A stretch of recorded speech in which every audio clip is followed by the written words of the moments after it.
Very good evening, everybody. Welcome to Octane Online Racing, round of 6 of 6 here for the Simrigs Sprint Series here at everybody's favourite Paul Ricard here at Le Castellet in France. My name is Mitch Hobbs. Joining me in the box, of course, is Ben Hignett on the cams. Marshy, David Marsh is with me. And how you going, Marshy? Not too bad in yourself. Looking forward to a very fun night at Paul Ricard. It could be interesting. Yeah, it could be an absolute cracker. And for very special comments, we have lovely Cam Thistlethwaite just joining us in the background throughout this evening. Cam, how's your lovely day going? Oh, it's going very lovely, thank you. Yeah, lovely being the word, not really, to be honest. But I'm here great. with you. Yeah, thank you. So I made They've you crammed us in the box together, so you know, could have gone better. But yes, here to round off our glorious season of Split 20.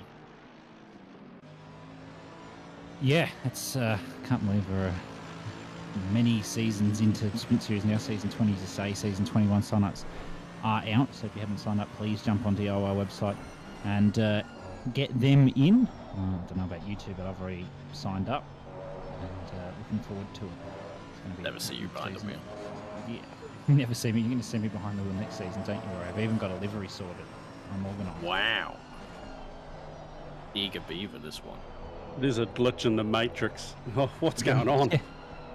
I know, but we're here at Paul Ricard. It's you either love it or you hate it. There's no in between, as most people would know. A bit hotter temps here this evening, 27 degrees ambient, 35 on track, a bit hotter than probably what we're used to seeing. Not, upwards of the 30, degrees that people would consider spicy warm, but, it's still going to potentially pose a challenge. 2 mandatory pit stops this evening for tyres, so drivers should be able to get a good 25-minute stints if they're going to split them into thirds. So, yeah, looking forward to seeing how the drivers portray this. So everyone is in qualifying, only a 12-minute qualifying this evening. Glory has decided he's not going to make that corner.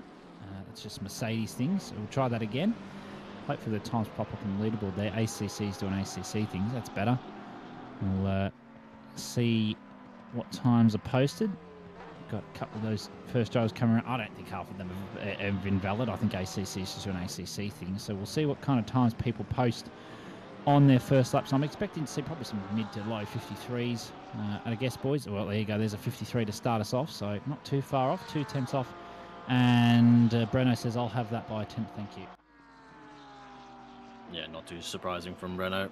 Is leading the championship, and does look like mid 53s to low 53s are going to be the order of the call tonight. Not much time to actually get around for a few laps here, being a almost 2-minute lap time and only a 10-minute quali. Going to be do or die here. Yeah, it's pretty much one quali run and that's it. You don't have a whole lot of time, but you've got 75 minutes to make up that time. Looks like it might be invalid. It could be ACC things as well, I guess. So we will see. So Ellis, Breno's already gone straight back into the pits. He wanted to get a banker lap down and come out. I don't know if that's that's probably not my optimal strategy, but I'm happy to be proven wrong. But everybody loves this, long straight. You make a cup of tea down here, you can eat your dinner by the time you get to Cygnus. So yeah, it'll be interesting to see the slipstream trains throughout the race this evening down towards Cygnus now. Well, that's definitely invalid if it wasn't already. And a lot of use inside curb there. Glory going again. He's up on a delta that doesn't actually exist. So thank you, ACC. It's lovely white and pink and purple, whatever you'd like to call those colours, Mercedes. It's always a nice car to have seen throughout the season. And just pulls it in with track. That's one thing that we'll definitely have to look at in the race, lads, is the track limits and drive-throughs for track limits. It's going to be a very big, I'd say, deciding factor for a lot of the drivers throughout this evening. I mean, I've run a few laps around here and I've had a few track limits, and yeah, it's normally at the end of the straight because skill issue. Everyone falls foul of the limit at the exit of scenes, and to be honest, the exit of Boset as well, the long right-hander afterwards. Everyone's kind of falling afoul there, but you can easily get one on the inside of scenes as well. If you get turned in too early, as the limits are quite strict there. But Glory Babby goes to a 58-1, 53-8, I should say, and goes straight to the leaderboard, but only by 5 1,000s, and we'll see those times come down. I was a bit surprised to see, like you said, Ellis come in. Whether he just had the pressures wrong off straight off the bat, or because he, you know, even with the hot temps here, you still need a lap to kind of get the best out of the tyre. Yeah, it was certainly an interesting call. Luke Johnson's gone back to the pits already, so maybe he's going for a similar strategy. Get, you know, 1 or 2 laps in and just try and push it. It is quite hot, so it might affect the tyres a little bit later in that, you know, second or even third hot lap. So maybe they've got for a interesting strategy. We'll see what Breno does come across the line. I don't know if this is just a hot lap or if this is a hot lap or not. I think that might have been his out lap. So he's going to make his way around. He should get 2, if not 3 laps in here still. Down to turn 1, 2.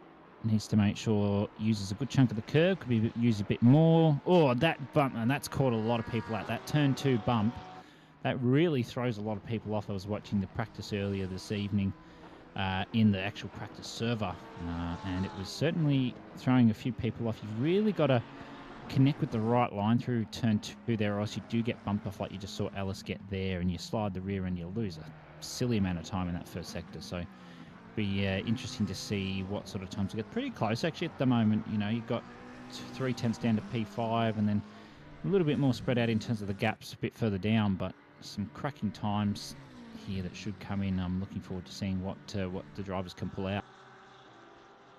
Yeah, we've got a strong trio of McLarens in this split, and the McLaren is definitely a good car around here as well. It'll be interesting to see how it handles in the race, but good over 1 lap. And obviously we've seen what Glory Babby and Breno Ellis have been like all season. It's been tit for tat the whole way, with only Luke Johnson's actually taking the P1 position for the whole season, and the rest it's been those 2. Yeah, it's been certainly a very close season between those 2 and 3, and I say we'll see a lot of promotions. We'll see Babby up in Pro, Burton up in Pro, Webb will be up in Pro, I dare say, as well. He's had a very consistent season. Ben Piper also might get a promotion. He's had a pretty consistent season too. Not necessarily on the podium, but certainly always in the top 10, if not sometimes in the top 5. So I'd say we'll see some promotions. But one thing, and I always say this, one thing I'm really looking forward to is seeing what cars the drivers pick for next season. That's always a cracker. And I have had it confirmed, and I can't even believe I'm saying this, Luke Johnson isn't driving the McLaren next season. What? Get out of here. He did drive a GTR for 1 season. Well, he's So not it's not driving the impossible. GTR. I'm not going to spoil it, but he's not driving the GTR, I can tell you that. And it's not Castrol liveried, the car either. I've seen the livery, and it's not. I'm genuinely speechless. I thought he was going to carry on that livery, but it's kind of disappointing. I really like that livery. Yeah. Oh, hang on. Something that's not disappointing, though. It's the Jag. We wish. This is a cracking lap here from Burton. Hang on. He's pulling all the stops out here. This could be a 0.4 here, surely. Oh, that's... Eat that up. Excellent he's time done. for load. That's, yeah. Does have time to get out again if he's really quick about it, but I doubt that'll be the case, or he'll go quicker. But seeing Glory Babby with his target for this race just ahead of him is Breno Ellis, 2 tenths up going into scenes. Mercedes has had a bit of a mixed history with scenes going through this corner. It's not too bad for the rest of the track. And obviously saw he struggled on the first out lap. He just keeps it in, I'd wager. If you do cross and hit those bollards, they can invalidate. And gets it turned in nicely for Bosset as well. And up the Bendor corner, that's invalid, yeah. Well, 4 players past the line, that's done. Should have time to go around again if he has the fuel. Now let's see. ACC says invalid for Luke Johnson. Don't know whether that's going to be true or not, but we'll find out momentarily when he crosses the line. No. Ooh, 4 100ths ahead of Glory. I don't know. Here comes Breno. Hang on. He lost a lot of time on the exit there, though. He lost 1/10 coming through that airpin. So that'll put him up ahead of Johnson, only by 1/2 tenth. Yeah, just over. So it's getting close here. He's only got 1 more lap in it for him. So does Glory. There's Brian Kong in the background as well. So the drivers actually... I can't believe I'm going to say this. They actually look like they're struggling for a bit of pace. as they rip out casually 53s. And yeah, I know, Yeah. but I've seen the times these guys are doing, and I'm surprised. That's a PB for Burton. I know that much, but whoa, even like that Porsche just looks insane on the exits there. I don't know what Breno's got hooked into the car, but it is certainly slided. Let's have a look at its top speed, or well, I don't know if I'd call it a top speed down the straight, but it's a speed, admittedly. Porsche has been pretty good, especially when it gets a draft. Seen some get quite high, but it really does depend on the wing level of the car. Much like the well, not like Mustang. The Mustang goes faster rather than what thing you put on it, but. Oh, wow, that Porsche's going faster than when I was going down here testing for Ricard on the weekend. That's embarrassing. Again. Oh. I'm not allowed. I've been banned from talking about top speed. Oh, okay. Just don't talk about it. Oh, Glory's gone wide. Oh, there's his 10th gone. But he's going to go on the exit. But he's still lost it, though. He's still lost at least a 10th in there. Let's see how he takes this. This is a crap corner. I can't stand that corner. The line you've got to take is just insane. So, a couple of corners left. He needs a 10th and a bit if he wants to take P1 off Burton. He needs a... Wow. He found it. Let's see what his final corner looks like. Oh, he's lost it on the exit.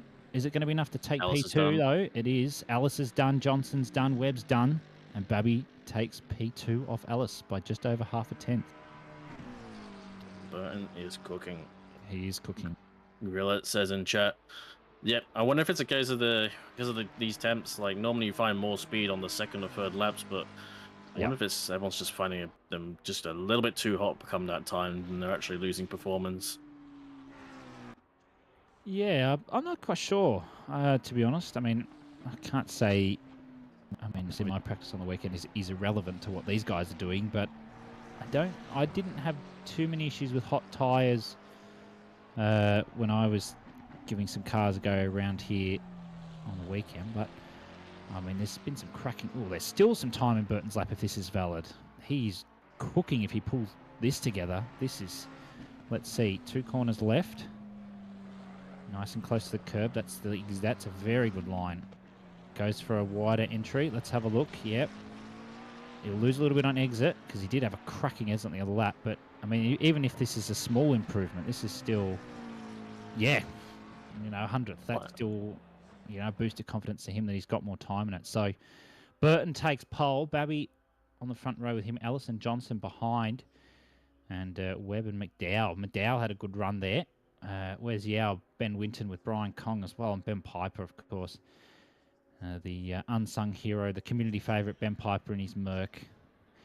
So for the final time, we look at the cars for this season, and it's going to be a cracking 75 minutes, I've got to say.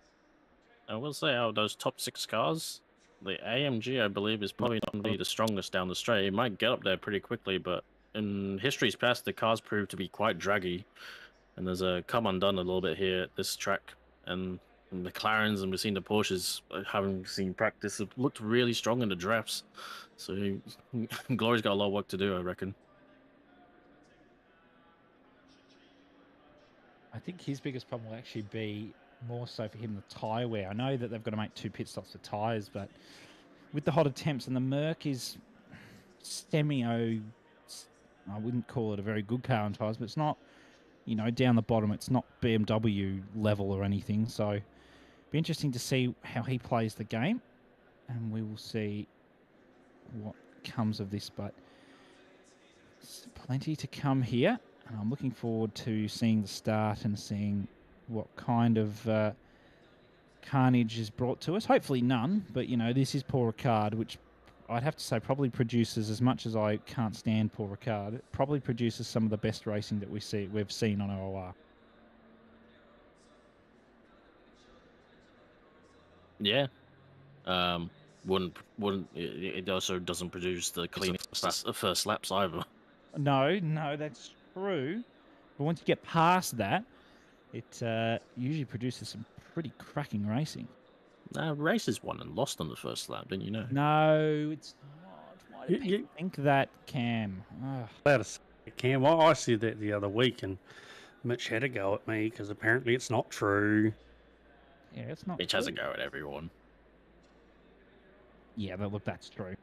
That's true. Anyway, I don't- the format is 75 minutes. 2 mandatory Yes. stops for tyres with no pit window. You can either do 25, 25, 25, or probably what I'm going to do is just box first lap and get clear traffic and go 35, 30, 38, 38. Yeah, I don't know. I guess it really depends what you want to do in that first stint. Whether you, as you say, if we do you do the one lap strategy, or if you look at the camera going off into the wind. If you do that, say you go 25, 25, 25, or you could change it up a bit and go maybe 20, 40. Sorry, try again. 20 halfer, 25, something like that, just to change things up a little bit. I guess it's really going to depend on what your fellow drivers around you that you may be battling are going to be doing. That will it'll be interesting to see. Yep. And there's a 5 p.m. race as well. Track temps have come down a little bit from qualifying, and we might drop a degree or two in terms of ambient for the races later in the day, but still quite sunny. Hopefully, split yellow can show the way forward for the rest of the splits. And obviously, we've got split green coming up later tonight. But it is a tight championship battle between the first two. And just to go over the championship standings, it is Breno Ellis on 572 points, 45 over Glory Babby in the AMG. So it's got to stay relatively close if Glory wins this one. But I'm sure Breno should be able to keep his nose clean and secure the championship. Obviously for silver, going up to technical, Glory Babby is leading silver and 527 points over Logan Burton, but it's realistically it's Logan Burton versus Gaffiel Slade, with also a 45 point gap between those two as well. And Wesley Yao leads Pro-Am, 47 points over Brian Kong, and Atanyake with 32 points over Paul Kranich for Am class.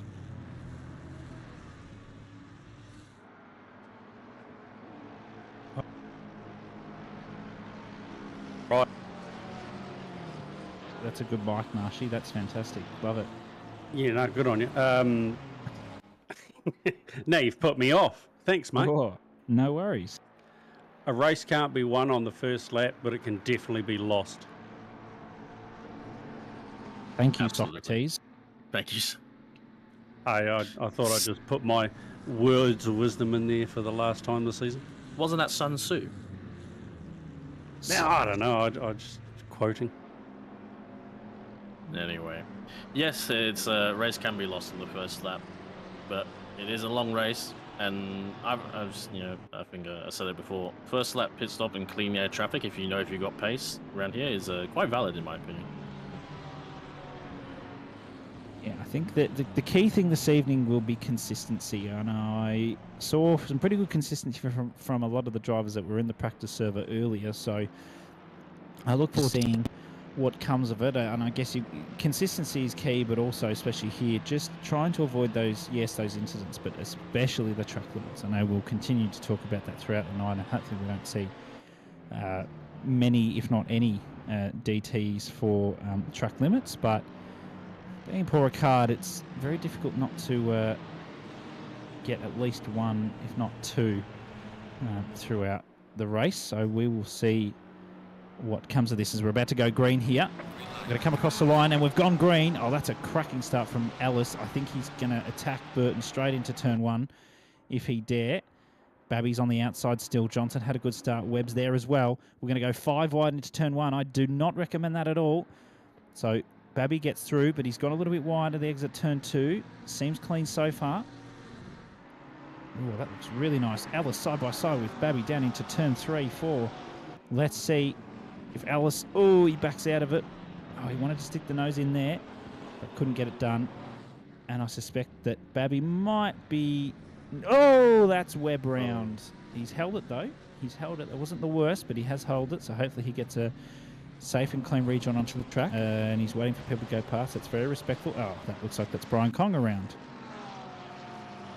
Yep, a small hip and shoulder between those Luke Johnson and them at turn 1 and 2, and then unfortunately even more of a bump between them and Hotel Chicane. It's not ideal, and hopefully it can keep going. Looks like Lou Johnson's been unaffected, but Breno Ellis now here in the draft of the AMG, and Glory Babby is already going defensive. He knows he has to win this basically to take the championship.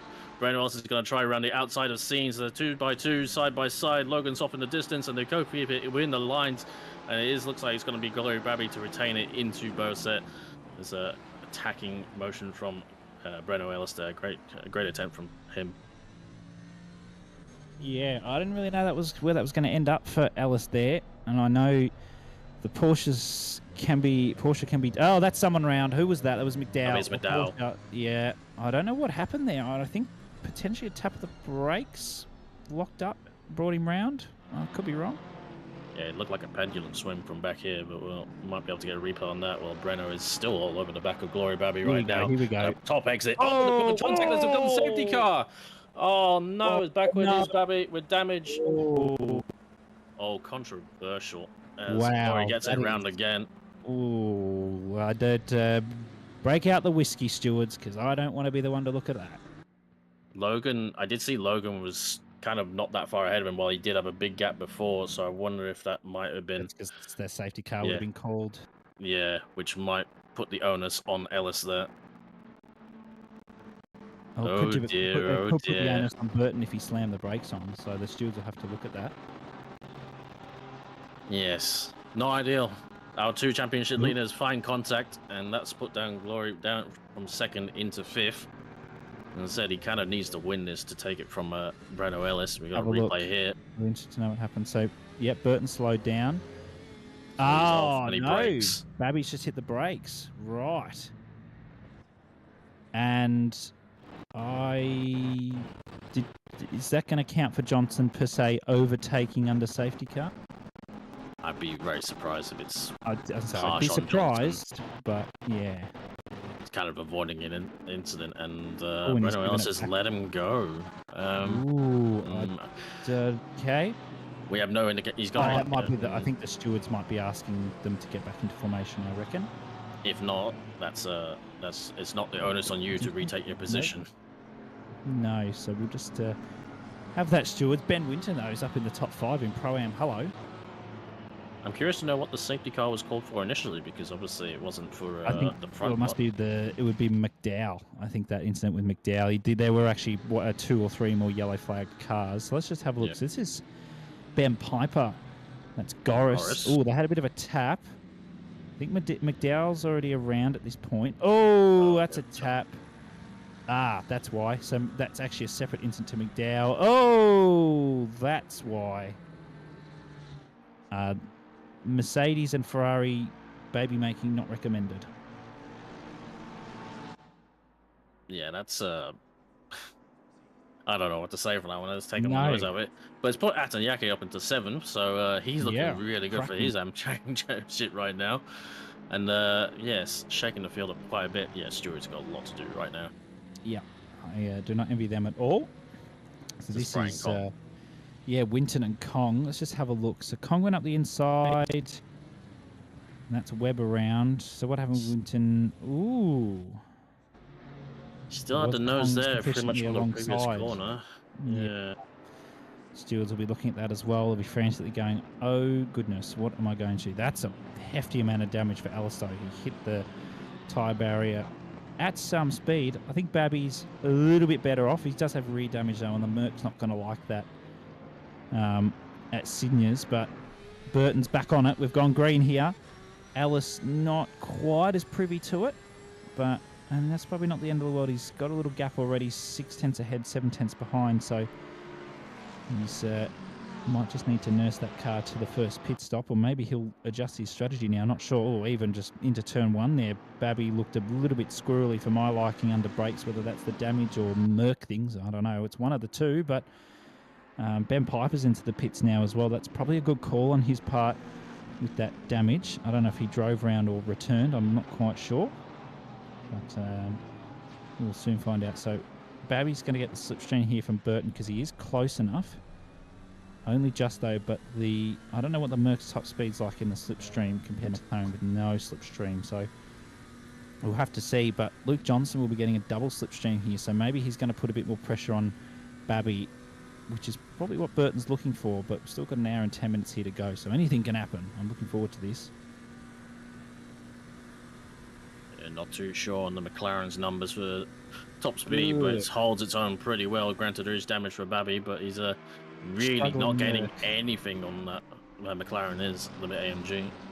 Yeah, struggling Merc noises. Oh, I think they both might have hit the... Oh, and Ellis doesn't know where he's going. That's probably the damage, though, so I'm not going to blame that on his driving ability. That car is... there's no word for it. It's cooked.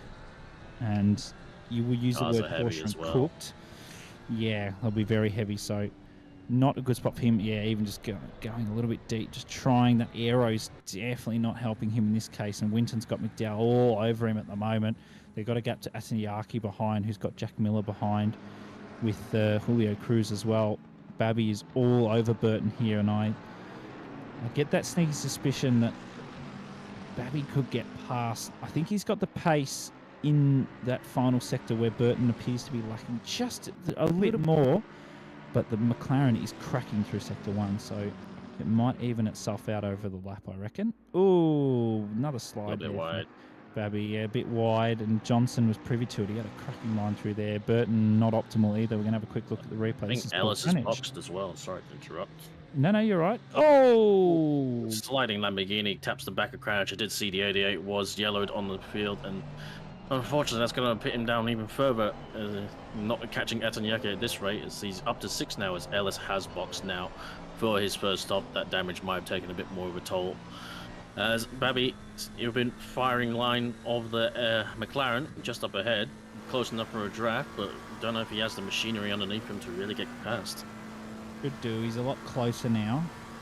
So I know it says 4/10 on that sector, but he was even closer than 4/10 when I saw him coming onto the straight. So maybe he's got a chance. Here's a bit of a brick, that Mercedes. He does, though. Gets close, but you're going to have to get a lot further along if you want to go around the outside. And Luke Johnson's really one to watch here. We've seen how good Luke can be in these longer races as well. Obviously, we've seen how good he is in endurance. And yeah, not saying Logan hasn't got the pace right now, but he needs to keep doing what he's doing right now to keep this AMG at bay. Important for all of them not to take too much out of the tyres. Dylan McDowell has kind of gotten away with that, what looked like to be a half spin on the first lap, and has still retained his position, gained a couple, getting ahead of Winton and obviously Ellis as well, as a little bit of a slide at the front axle for Glory Babby. So I'm hoping he's not taking too much out of these tyres. Obviously all these cars are full to the brim of fuel, obviously minus a few litres by now, but going to be a little bit tricky. Be interested to see when we see these first stops for these guys.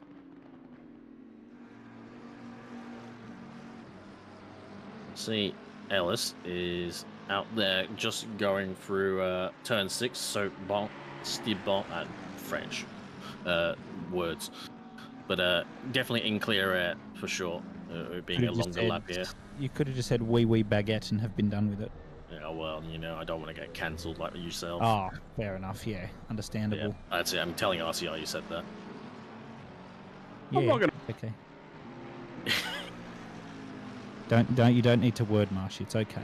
Yeah, I was just looking at the names, and yeah, no, I'm not even going to try. I think Zoldo is better than these names. Oh, hang on. Porsche against Aston. I'm looking forward to this not going anywhere. Aston is apparently quite slow to get up to his top speed. Been chatting with Jaden Rondinella, and we both had a few battles. As I think, yeah, there's a little bit of warping back and forth, so Jack Miller might have been caught out a little bit. Quite a shallow line for Atanyaki there, and he's going to struggle to keep the speed up, but he gives space. Well done, Jack Miller, and he should have the nose clear.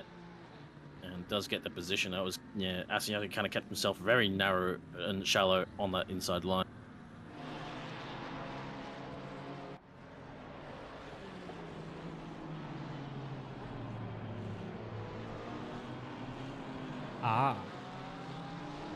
So that was a collision with Kong on that one. So he was efficiently alongside then. So that's the first incident, technically, given its position on the track at the time. So we should see anything coming in for Robert. Burton and Babby have got the exact same fastest lap. Say the words, everyone. 3, 2, 1. Never happens. Never happens, yeah. Yep. And that's pretty impressive for Burton, considering he doesn't get a whopping great toe down the straight. Yeah. I know, that is very impressive. I'm looking forward to seeing what Johnson actually has to offer here, because he's not... Looking at the way he's driving, he's got a 5-second gap to McDowell. He doesn't need to push, and he's just keeping consistent. He's keeping that slipstream, just holding on with these other two. That's a bad run for Burton. Babby's got a potential chance. He's a lot closer, and I think he's got a good chance here. Burton's going to have to hold the inside, but I'll be interested to see if, as soon as Babby pulls out of the slipstream, if the Merc says, no, I'm not going to go any faster. That's the thing. If he was in another McLaren right now, he'd be catching him too early. And you can see now he's pulled out and he's basically going nowhere as the McLaren finds more top speed with its low wing. And yeah, that's keeps the lead. So Babby's going to get through. That's a warning. Track limits. I think it's fair for him to keep that position, but it's the track limits for sure. Yeah. I'm a person who advocates sometimes when that sort of incident happens that I think you've got to drop to the car behind a little. That's just me, because you do gain 2/10 on the driver behind through there if you go a little bit wide. So that's just me. I mean, I'm no smart man, so I could be full of shit, but I can't talk about scenes. I got put up on Sim Racing Stewards by Gender running out for that. Oh, that's not very nice. No, it's not very nice. Very mean, that man, Luke D. So mean. But either way, Luke Johnson just is sitting behind these two. Ooh, McDowell infraction. That might be. Let's have a go again. Oh, did Babby hit the wall? Oh, he just stayed off the wall. That's why he's probably got less damage. That's a lot of front damage for the Porsche. Yeah, that's bad. Front damage, or any damage really for the Porsche is bad. McDowell gets a 5 for an infraction on that one. I dare say that could be starting position, if anything. I did see he just managed to rejoin ahead of people just as that second incident came in, but they might have felt like that was a bit too close. Could have been, yeah.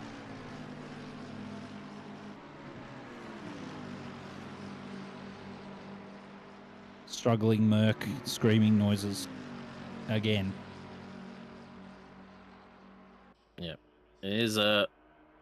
Logan's doing his best right now. I think he's he probably wouldn't be driving. He would be driving better if he didn't have the Merc constantly on the attack. But frankly, it's not strong enough to pull alongside too much. As we show Hayden Marsh on the back of Wesley Yao here, catching the Porsche quite quickly. Pulls the outside. Ferrari being very strong on the straight as well. Good car all round. Seen from the hands of Moy and Taufik. Should have a good run in split green later tonight. And very easily done there from Hayden Marsh on the racing line as Wesley Yao lets him by.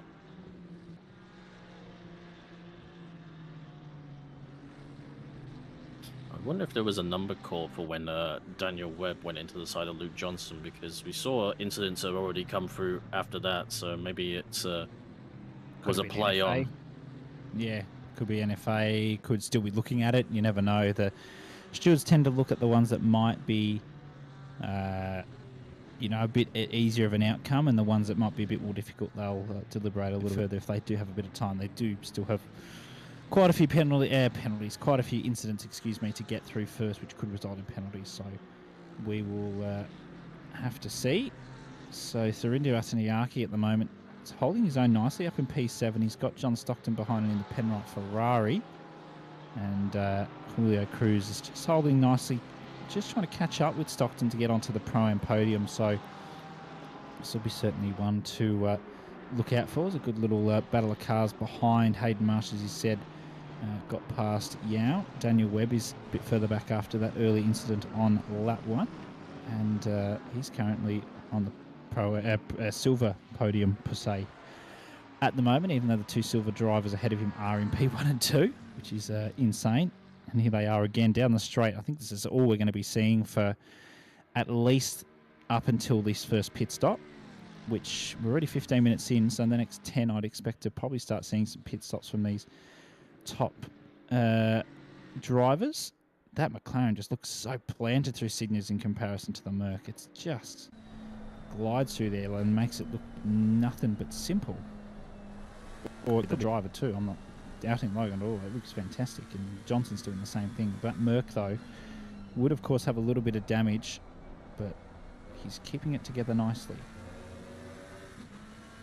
Yeah, we'll be curious to see if he does repair that come the pit stop. It's obviously not enough for him to feel that he's losing time and having to come in to get it done straight away. These guys have really gapped the rest of the field, and I'm surprised Luke Johnson's starting to break away a little bit from the back of Glory Babby. There's a drive through the track limits already. That's what that is about for Hernanda.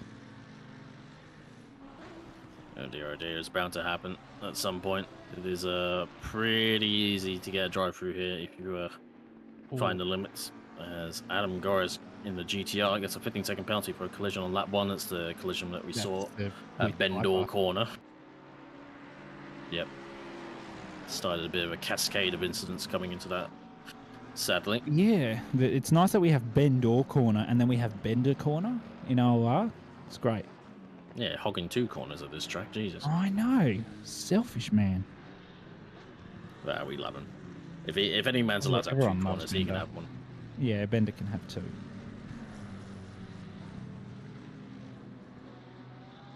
John Stockton here. I'm currently on the back of Atanyake. If I was Atanyake, I wouldn't be really fighting anyone who's got this different color badge at me right now, and I'll just do my utmost to preserve my position right now. Don't lose any time. Yeah. Or get caught up in any incidents. Yeah, especially in this early first stint of 3 in the race. There's no real need to, push for a position at this point. You can make up some time in the pit stop if you get the pit lane right and things like that. So it will be good to see. Oh, that's Stockton going for a bit of a slide. I think he may have overestimated his braking point just a little bit. So it will be nice to see what Atanyaki can do from P7, because he's been crackingly consistent at the moment. Losing time to the car in front, but he's not his battler in a different class, doing different pace. Daniel Webb currently making his way back up the field from the earlier incident, only 20 minutes ago. So he's just pushing his way back up. The pit stop should help him out a little bit with that. And of course, as we said, the 2 mandatories are 4 tyres. Oh, straight down the inside of Hayden Marsh, he says, and he's going to get a bad exit though. And even Cruz might get in on the action here. But no, Webb cleans it up nicely. Cruz didn't get the finest exit, and he's got Weziar behind to contend with, who's got Goris, and even looks like Bowden might be behind. Or that's a whoa! Who was that going down the inside of Goris? Holy moly! That's Ben Piper. That's white. Oh, that's him unlapping himself, I think. Yes, it is. But yeah, that's I was clenched for that. I was gonna say I was also clenched for seeing Webb go up the kind of lunge down the inside of into the last corner. It's you have to be pretty on it, and more penalties for Harry Smiles. No Smiles for him. No, good one. For lap 1. Yes. Yep, that was one of my worst. Thank you. Good old Harry frowns now. I've got him. Oh, that'll be me for tonight. Thank you. Oh, David's rolling his eyes right now. You've got no idea. What have I joined in on? He's going, what on earth is going on in this commentary box? I didn't sign up for this rubbish joke making. Hey, look, we're all here for dad jokes, aren't we? Everybody hates them or loves them. Oh! Yeah, that's a nice slide there for Hayden Marsh. Well, everyone loves their dad jokes, but hates everyone else's. Yeah, that's right, yeah. Yeah, that's a very good point, actually. Yeah, you got to back yourself. But anyway, not back into rear tyres on the Ferrari of Marsh. Hated Marsh in particular. With too many slides like that, won't last too long. But, if we were looking at the 25, 25, 25... Oh, dear. Oh, come on. Come on. Frowns. Yeah, I'm frowning again. Oh, what's 3? Yeah, oh, we're stopping now. Are we left, right? Put your indicator on. Yeah, I'd stop too if I was Webb. That's a good call. There's a few people come to the pits. I don't think anyone who was actually caught up in that, bar Webb. Yes, when you and me waffle, that's the kind of stuff comes out. To be honest, usually we're the curses of bad driving. But yeah, it Yeah, looked we like are. Webb just had a little bit of a nose up onto the inside, and lap 1 didn't teach him that it went well, and dare say lap 10 hasn't either. Might be going to the stewards, that one. Well, I can almost guarantee it's going to the stewards, that. So we'll see what comes out of that little bonk there. He didn't even take him out for dinner, which I thought was a bit rude. Oh, Like, granted, it was very wide from Hayden Marsh. it was, but you don't stick your nose up in there. But you saw how much curb Webb had to take to get himself there. That's what the stewards will look at, is what line did Webb take. And it was... you can certainly take a lot of curb, but there's taking a lot of curb, and then there's whatever he did. Oh, dangerous driving from Ricky Hernanda on lap 2. Oh, that's just a tad deep there from Babby, but he's pulled it up nicely. We're just coming up to around 22 minutes into this race, and we've got a good chunk of the field's actually pitted quite early on, which I could be wrong, but I think that's quite a bold call.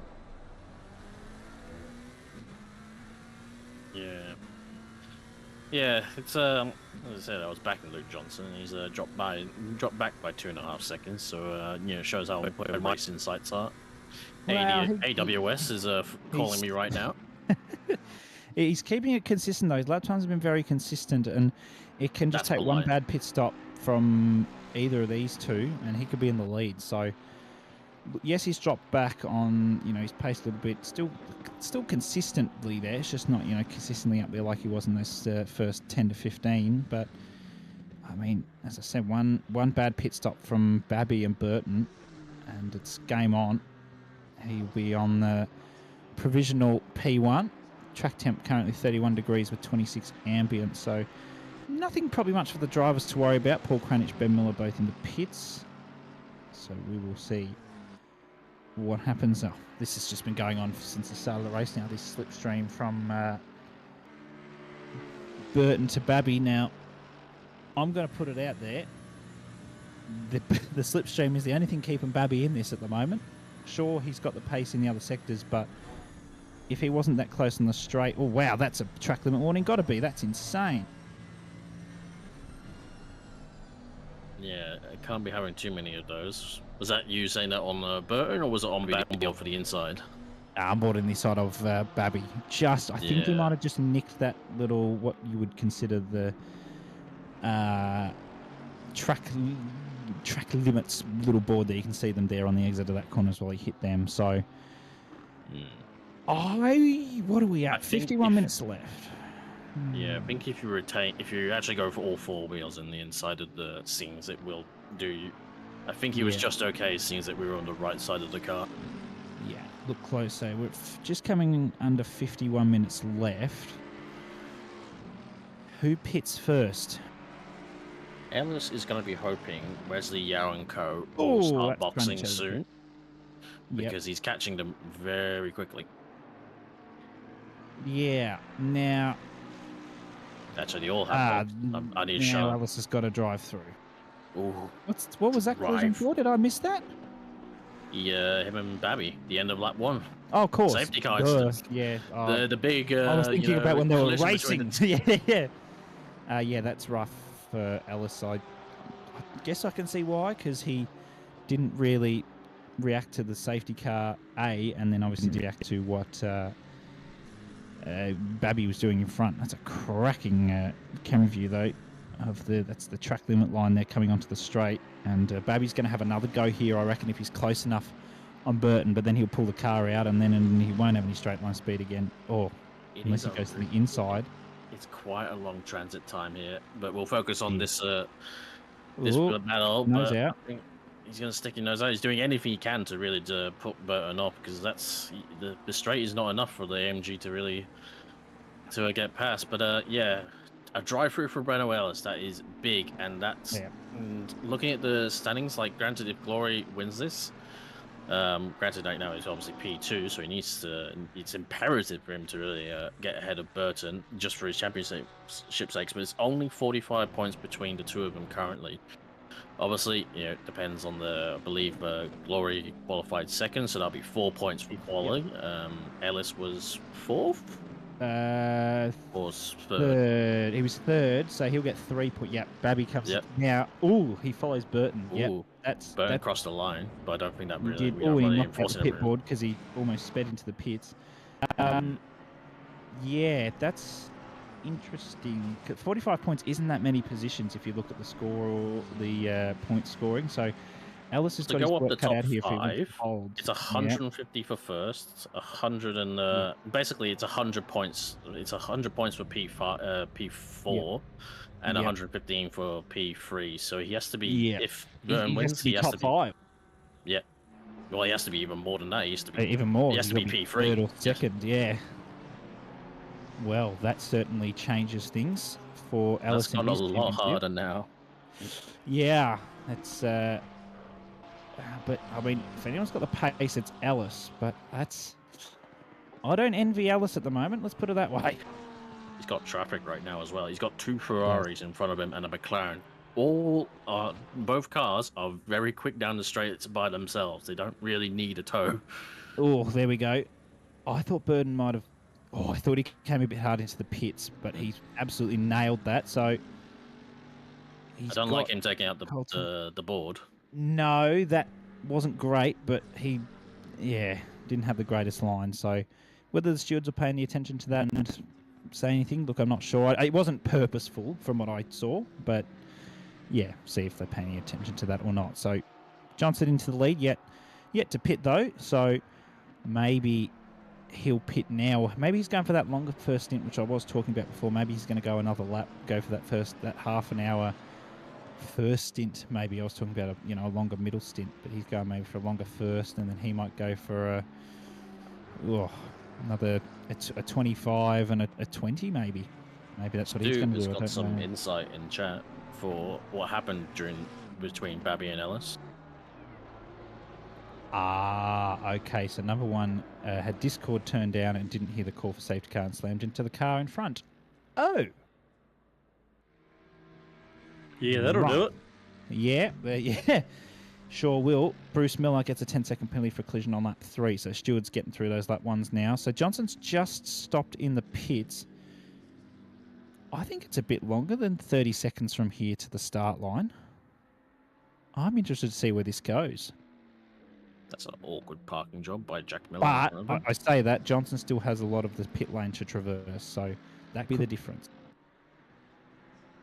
So we can take it that Glory Babby, I'd say he would have about 5 or 6 seconds of damage at the very least from his but he didn't lose anything to Logan Burton. So I'd say that's him not fixing the damage. There was about at least 3 seconds from Luke Johnson to these two, and dare say it's got to be 3 seconds still going. So it's already been passed by Burton, and surely Glory Babby as well. Yeah, no, absolutely. There you go. Johnson's just come out. He's probably about 4 seconds behind, somewhere along that, maybe 3-4 seconds. So, and that's a track limit warning straight away. He's gone for there. And cold tyres just getting a little bit of a drift in there. So most drivers have pitted, bar Stockton and Bowden. So we'll keep an eye on that. Wesley out at the moment has got good old Webb in front, and Winton behind. Webb's not his fight, but Winton certainly is for a Pro-Am podium here. Oh, that's Brian Kong fighting with Hayden Marsh as well.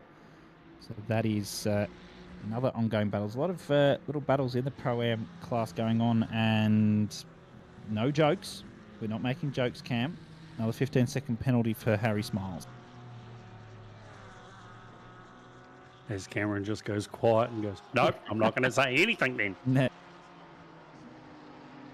No smirks for him. And there it is. Yeah, there it was. We were waiting for it. We all knew it was coming. So, Brandon Ellis has served his driver anyway. Oh, okay. So where's that putting back? P16. Okay. And Stockton's in the pits now, and Bowden's probably going to come in as well. That's about half an hour first stint. So people going for that longer first stint, trying to maybe utilise their tyres a bit more, and to see what happens. So just a note as well regarding the championship is that Glory Babby, obviously he missed round 1, so that's his drop round well and truly locked in.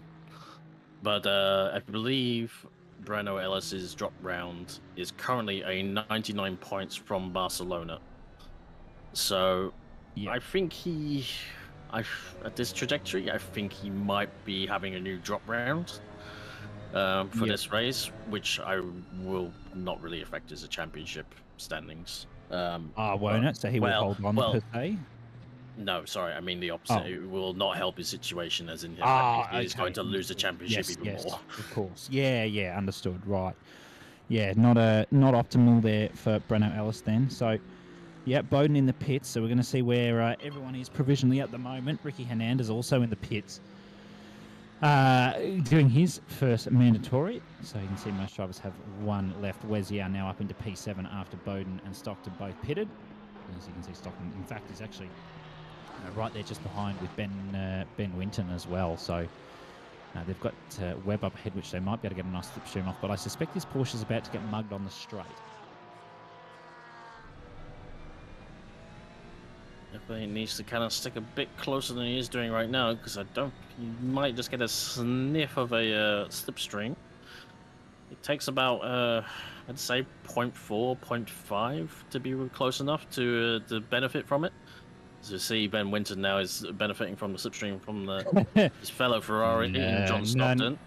Getting closer. Going to the outside. Hard to make it work. He has to pull alongside and maybe have a nose ahead. It's a bit like turn 2 at Bathurst, but can be done.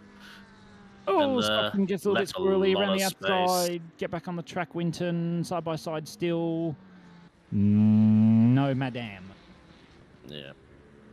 And understandably, everyone kind of tries to leave space, but it's very easy to leave too much space and just give yourself a wider radius for that corner on the outside. So, dare say Ben Winton has got the pace to get past John Stockton right now, but not this lap. And Breno Ellis is going to have a... we talk about Breno Ellis like he is losing the championship right now, but not on track. And he boxed for those tyres about 1 hour and 5 minutes ago. Everyone's pretty much boxed for fresh tyres by now.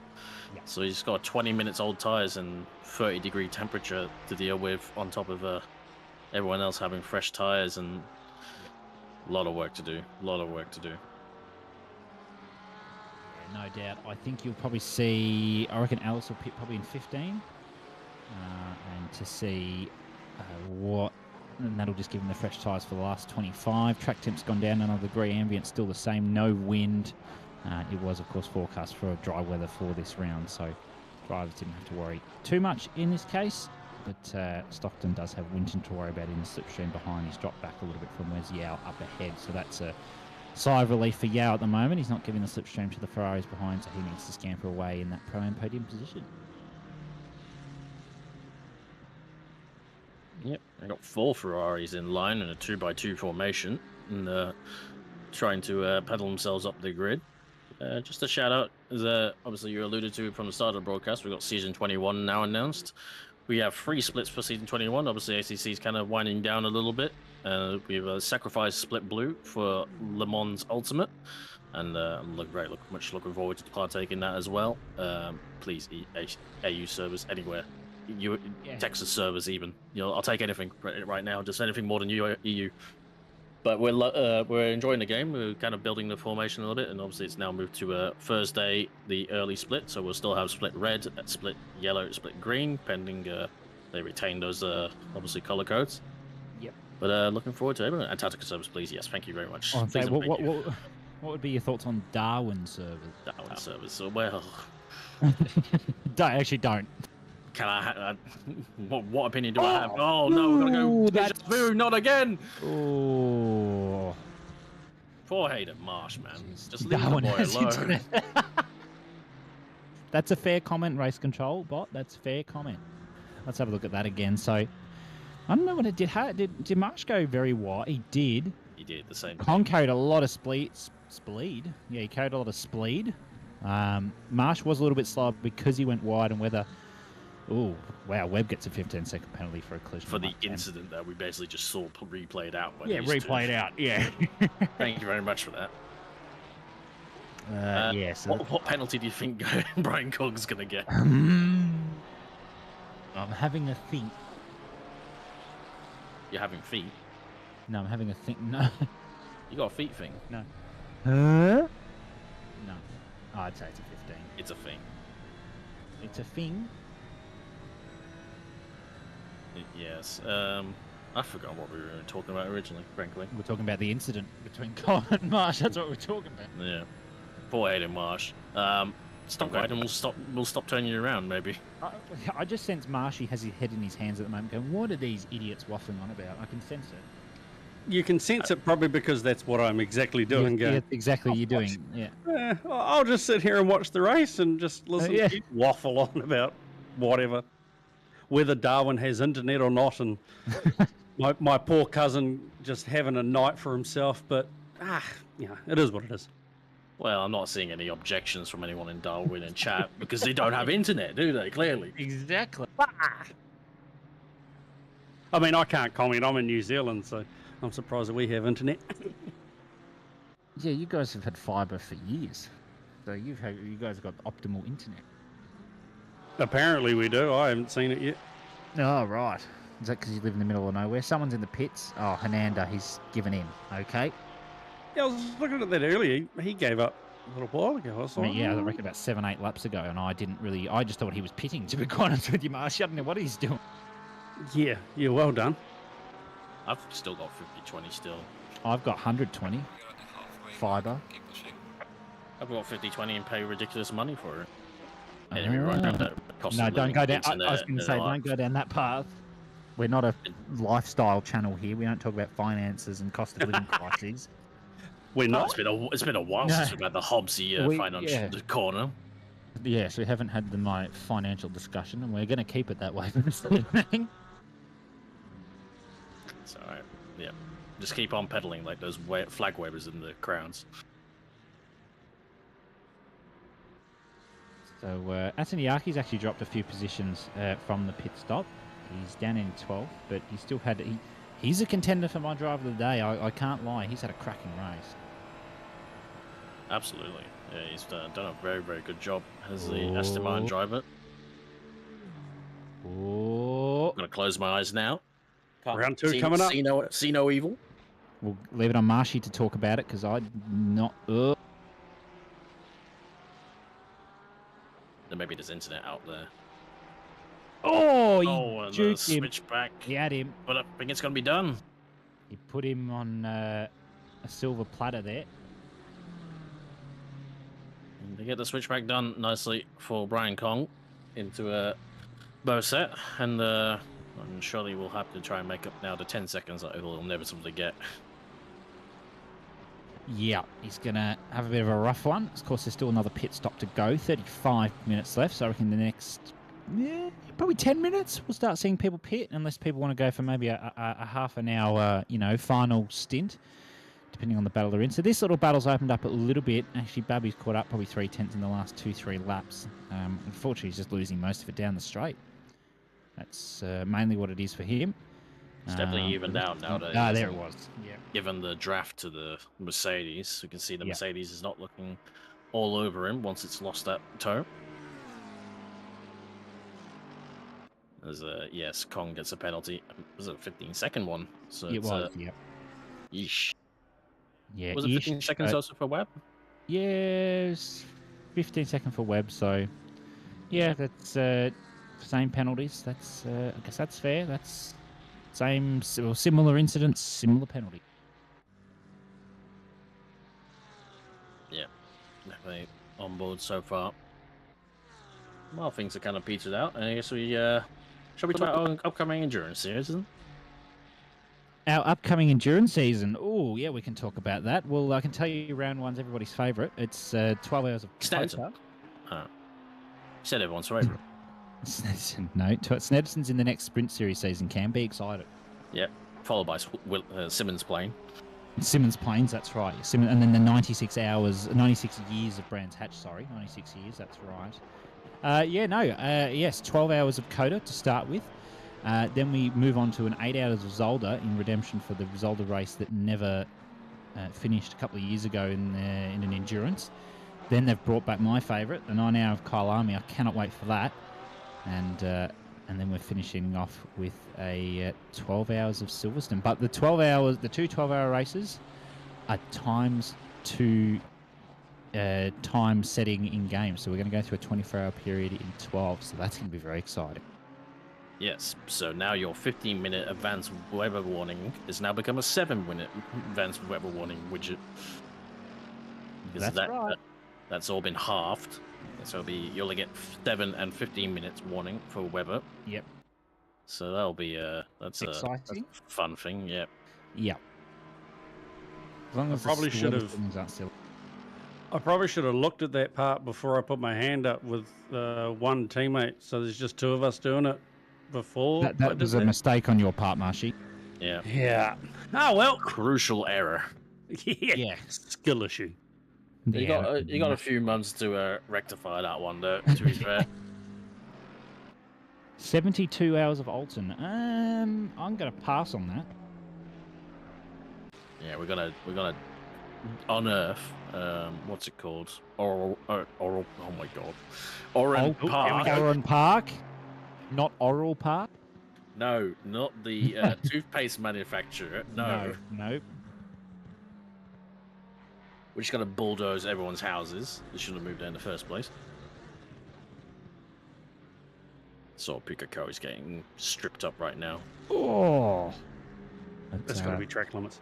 Speaking of racing in general, F1 GP and V8 Supercars on this weekend. I am very much looking forward to that. And what else?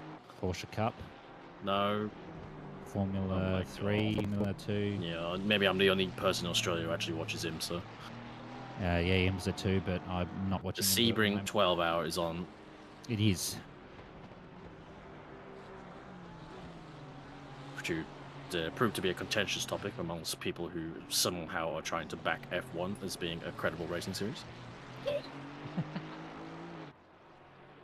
Can't wait to see no overtakes again, as much as I love Albert Park. It should be good anyway. I'm glad I'm not going because I don't want to pay $600. Yeah, I was going to say yeah. I am not going because of the pricing. Thank you, Proj, gouging people. Really appreciate it. It's making everybody's cost of living crisis so much easier. Yeah, good to see F1. Good to see Australia be the first race. Yeah, love it. I got enough really to talk about F1, to be honest.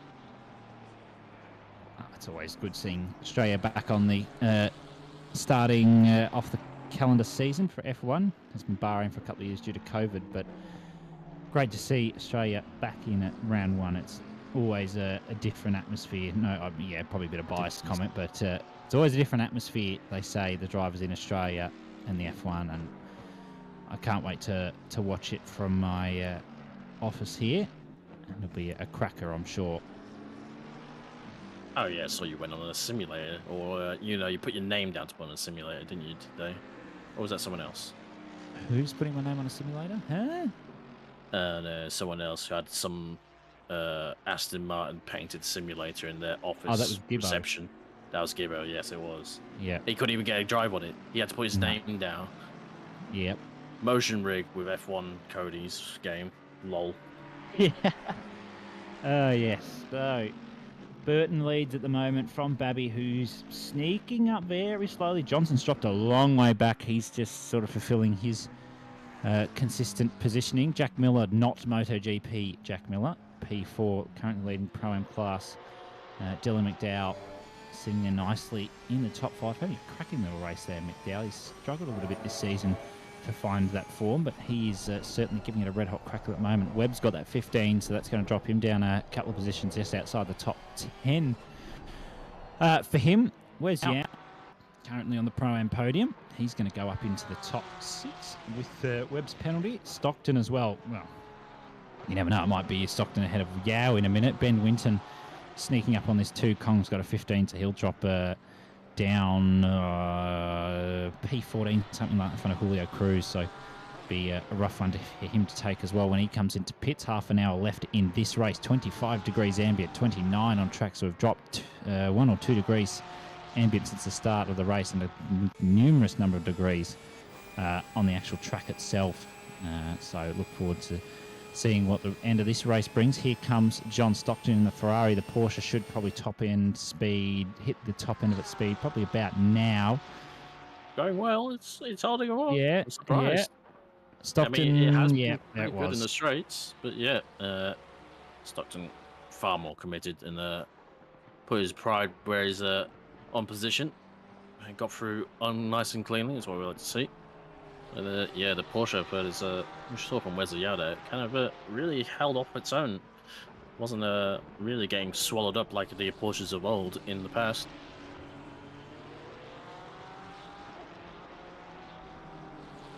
There we go.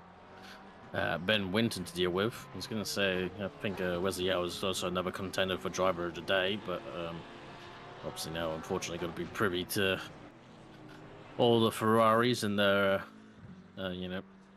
strong performance at this rate. I was going to say, like, to be honest, like, yeah, from watching Taufik, I know it's Mohin Taufik.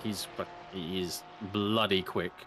But that car is very well suited around here. I think it's it's dare say its counterpart, its closest counterpart on track is the McLaren, and it's no wonder that both cars are doing very well around here. Switch back from Winton, cracker. Down the road, a job there. I think the Porsche probably went a little bit wide and had a shallow line going for turn 2. And Winton was smart enough to see it coming. Absolutely.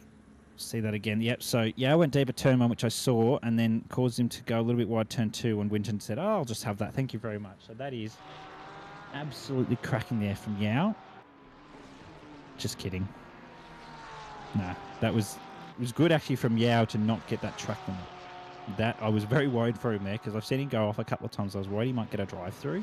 So no, that was really well done. That turn 2, he saw Winton coming through, just let him come through, but kept himself within the track limit. So that was very nicely done from him indeed. Could be getting close to the second round of stops. Yeah. Now, as we approach the final third, these two have pretty much been 1.5 seconds apart the whole race. And yeah, based off current positions, I think Babby is still good to take the title, steal the title at the final blow.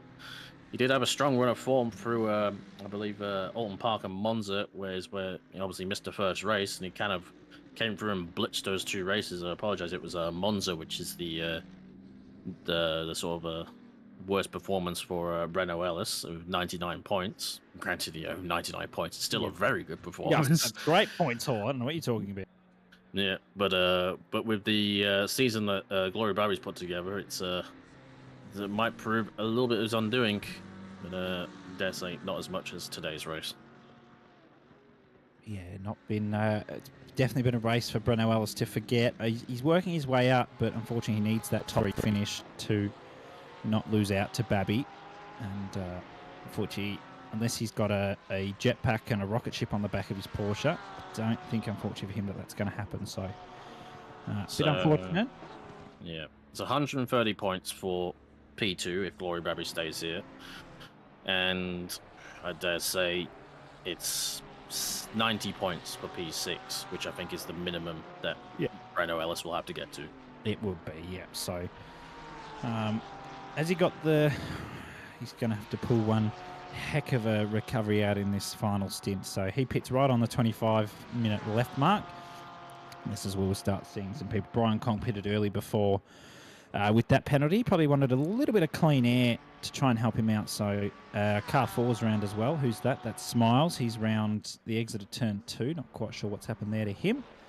So, there we go. Burton's in the pits. So that's not a terrible call because I know Baby wasn't close enough for the slipstream, but it'll allow Burton to get his tyres warmed up and, I mean, it might be a couple of laps difference, but Babby continues on. Now, I'd be interested to see when Babby's going to pit because in an ideal scenario, if you want to offset yourself from the driver that's pitted in front of you or behind you, normally you've got to go 2 laps or more. That's the general sort of rule. So whether he's just going to react with him and come in this lap, I'm not sure. Whether he holds for a second lap. Here's Smiles. Did he hit the curbing? No. Oh. I think he had a small slide just on the exit and found the exit curb. Yeah, mid-engine things. Yes, mid-engine things, absolutely. So Burton's still in the pits. And for anyone wondering, fastest lap will be 3 points to both drivers, because we actually saw it earlier in another split. Both drivers do get 3 points apiece. Yeah, absolutely. So Burton comes out of the pits now. He's making his run down to turn 1-2. This is Glory Babby at the moment in the P1 position, yet to take his final pit stop. So I'm keen-eyed to see what happens here with Glory. Here's Luke Johnson. He's many, many, many seconds behind of Glory. He's just accepted his fate and is just holding it along nicely. He's got Brenner Ellis behind there, but he is lapped, so don't think Johnson's going to be too concerned. Here is Glory Babby, keeping my eyes peeled here to see what happens, because this will certainly be interesting to see what Babby does here, because if he pits, it doesn't really offset him to Burton, and he's going to pit. Ooh, okay. So what's the gap going to be? It's a good entry there. Gets it slowed up nicely. I don't imagine he would have been going much quicker in clean air, because he wasn't close enough for a draft, and he wasn't close enough to be affected by dirty air. So unless he just found a better line once the car has gone in, not saying it can't happen, but it's going to be a big ask. Yeah, absolutely. His pit box is a little bit further up the pit lane, though, so now he's going to stop 30 seconds. He doesn't have much of the pit lane to traverse, though. Sorry, I'll English in a minute, so I'm very keen to see what happens here. Johnson is continuing on his run. He's not pitting as of yet. So Burton coming round, second to last corner. Here he comes. He's gone deep, though. Cold tyres. That could help Babby out here. Let's see when Babby drops. He should drop about now. No. Oh, now. Ooh, out. And he's delayed in getting the car started. Ooh, that's going to have lost him precious time. How much? How precious, though? That could have been worse. That could have been worse. Yeah. I think that's lost him a second with the getting the car started. He might have forgot to turn the ignition on, like I do sometimes. But yeah, it's it looked closer initially, but I don't think I think it's status quo between those two. Yeah, I think the interesting thing, and even I forget this sometimes when commentating, is that the car coming out of the pit still needs. And I know this is probably very obvious, and people are going to call me an idiot, but the car actually has to gain speed once coming out of the pits. I know that's a really silly thought coming through my head, but yeah, that's tough there for Babby. He's not. He's lost 2 seconds, but there is lap traffic up ahead. Yep. I was a bit worried for Burton there, as he was a little bit fidgety as he in terms of his ping. But he does have a couple of cars up ahead. Yeah, so he'll have to navigate them. This is Bruce Miller up ahead. He has pitted too, so he in theory should get out of the way of Burton pretty promptly, I would think. And Burton should have the advantage now. His tyres will be a bit warmer than Babby's, and only look, 1 lap difference in terms of wear's not going to change much. There's Luke Johnson in the pits. He's just stopped, so Burton should come through with no real issue. This should be Bruce Miller getting out of the way, and it is. It's nice blue flagging from him. That's very good sportsmanship indeed. So Luke Johnson's there's a Porsche in the way, but don't worry about that. That's Miller, I believe, in his way. So Burton comes around the final corner. Car going into the pits. I think that's Hayden Marsh. And through comes Burton. Everyone ahead of him has pitted, so Burton should be back into P1 after this. And Johnson's just coming out. He's going to be a little bit further behind these two. Hopefully not too much further, though, in this instance, because he's had a pretty cracking race overall as well, just being nice and consistent.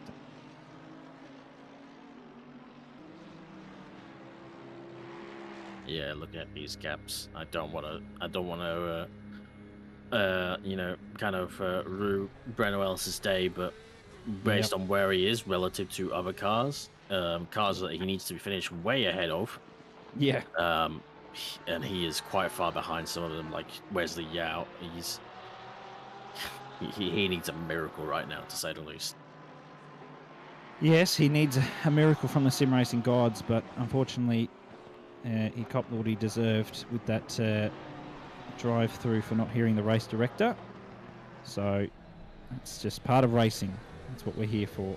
Not everything's all sunshines and rainbows. So and I don't like to see people making contact under safety car as well. Granted, it wasn't a clear-cut case. Obviously, they just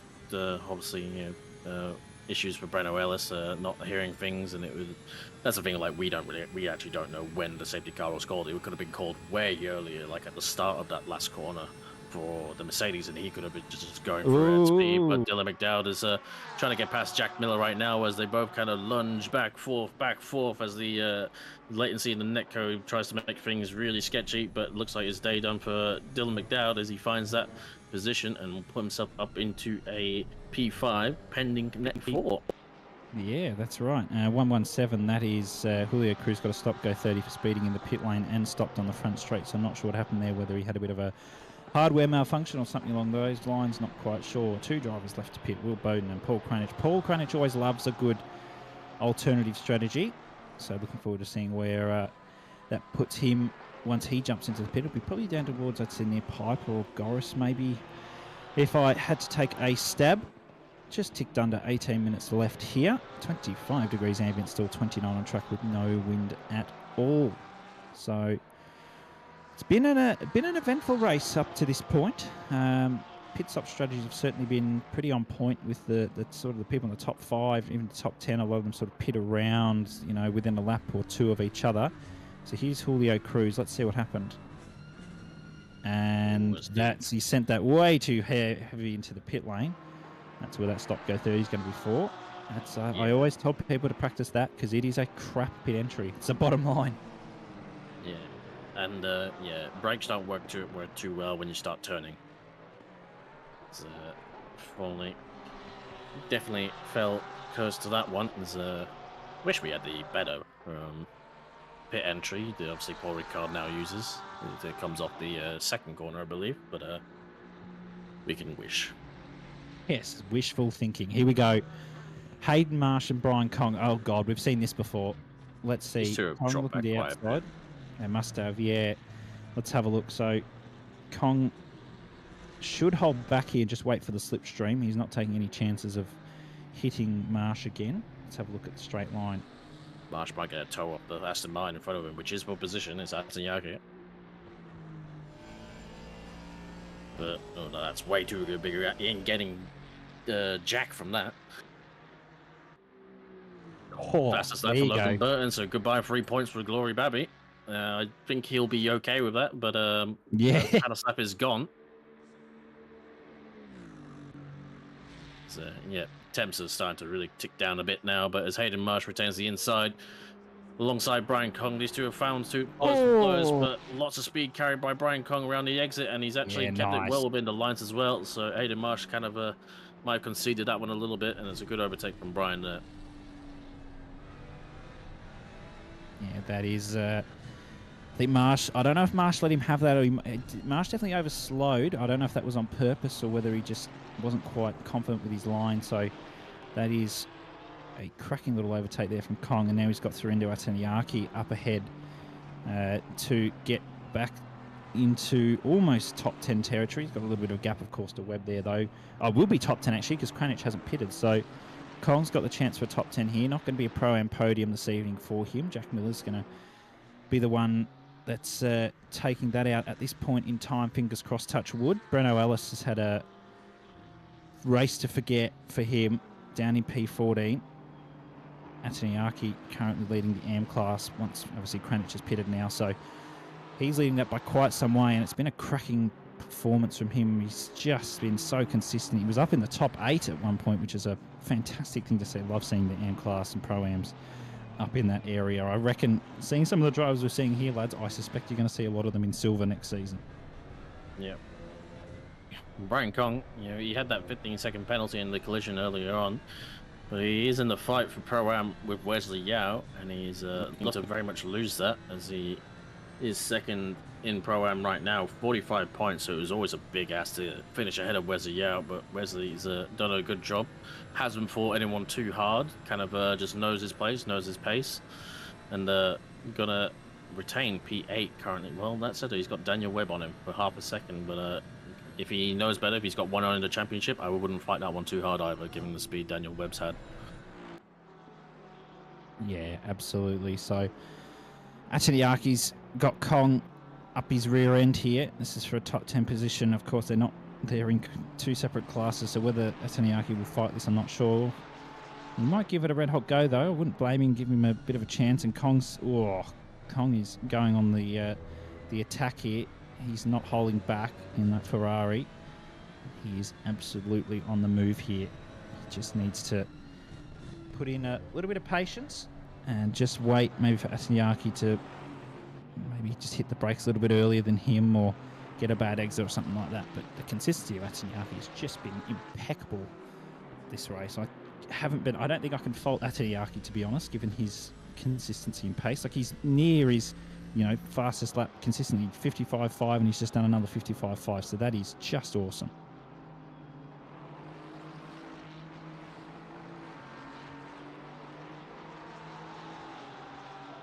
Yeah, great job by him. He's doing well in the Aston Martin. I think I'm not sure if he what car he really likes to champion. I feel like we've seen him in a Honda a few times, and like anyone we see in a Honda generally have a quite mixed season, frankly, because it's a bit of a car, but he goes wide, and Brian Kong straight up the inside for the previous corner and this corner, and surely going to have it done coming onto the straight.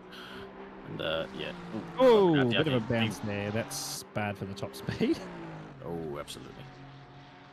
TC likes to kick in as Brett Ellis is going to look to take this position away from Hayden Marsh as well. See how the Porsche comes in, and yeah, I feel for Breno a little bit. Granted, he kind of made his bed this race, but he's generally put together quite a good season. But Glory Baby is just really had a more consistent time. Like, you can't fault it. It's just the way it goes. And yeah, I think he was on for to retain that top 5 if he wasn't going to get a penalty, which was not going to happen.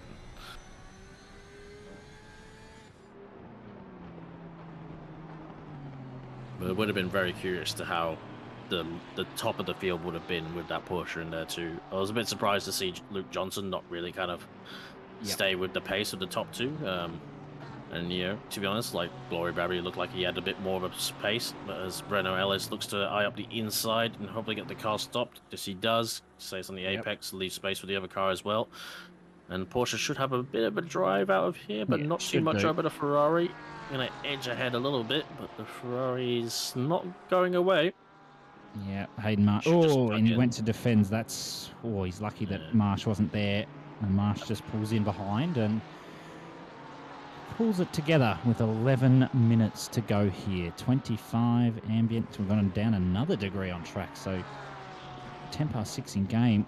In an hour and 15, or an hour and 10, even an hour and 5, in fact. I'll get there eventually. It's gone down 4 or 5 degrees on track and 2 degrees ambient, so it can make all the difference in their pit strategies with their tire pressures. Yeah, very much approaching sunset, and thankfully most of the track is going in this direction, whereas the sun's kind of behind them, so no crazy god rays to speak. But fastest lap from Glory Barry. He takes 3 points away just to secure things, just a nail in the coffin for Breno Ellis. As Breno looks to get on the back of Atanyaka here, there's a little bit of lunging back and forth, as ACC likes to do at top speed, whether you're streaming or not, frankly, it seems to be prevalent.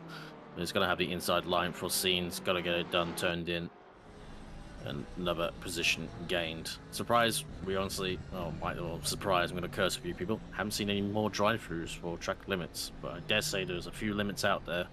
Absolutely. I think people in this sort of last part will be taking it a bit more cautiously, with the limits, if they've got any to spare, because they don't want to be using them up in this late stages of the race with only 10 minutes to go.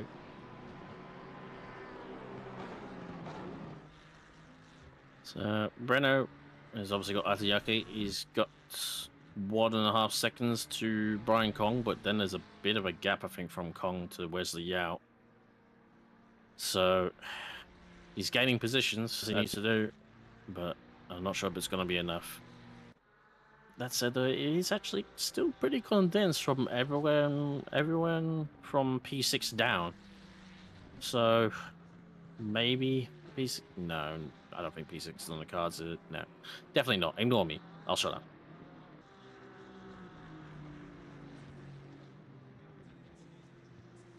But they're all pretty close now. It's P6 for anyone in this kind of top 10 if there's any incidents, as Dylan McDowd is fending off Jack Miller, so the battle for P4 isn't actually over. There's 2 attempts separate them both. Dylan retains the lead into Science, spreading off an attack from the fellow Porsche behind. A bit of front damage for Jack Miller, and gonna have a bit of a wider line through both set, and a cleaner run definitely for Dylan as it gains on the exit. The break now into the awkward left-hander of Bendo Corner, and then this long right-hander of Galaban. Another long left-hander. There's a bit of a theme running with this last sector. Left-hander, sort of double apex, and then a hard stop into Pont curb.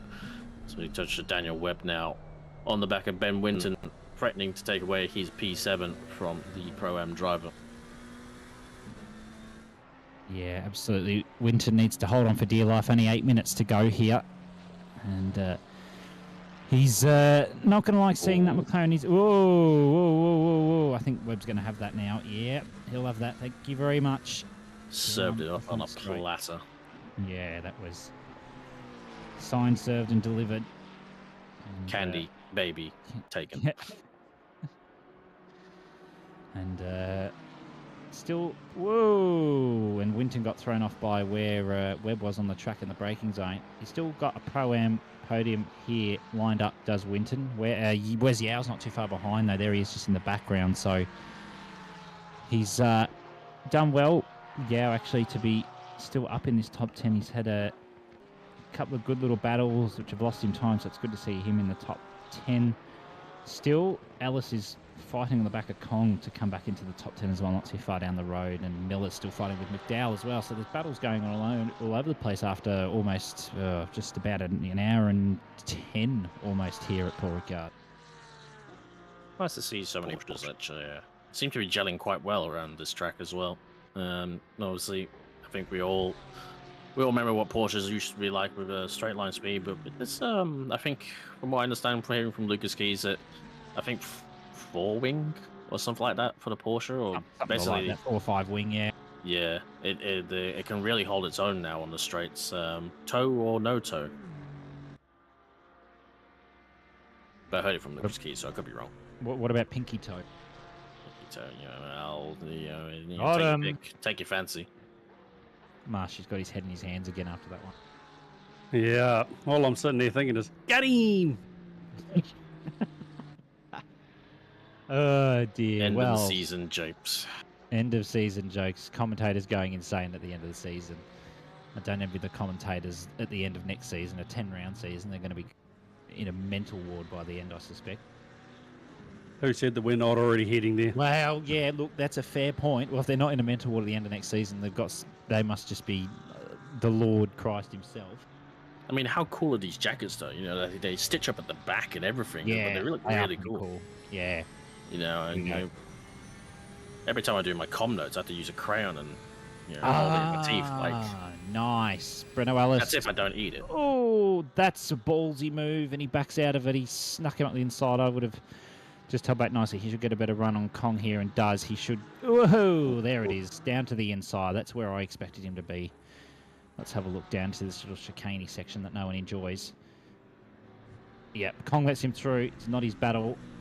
Drops him outside the top 10, but given the penalties that Kong's had, he's had a pretty good race overall. If he took that 15 away, he'd be up probably in the top 8, top 7, something like that. So Brenner should be concerned here. Yes, I was going to say, he should be concerned with the Ferrari top-end speed here, but we will see. Got a good exit, that's it.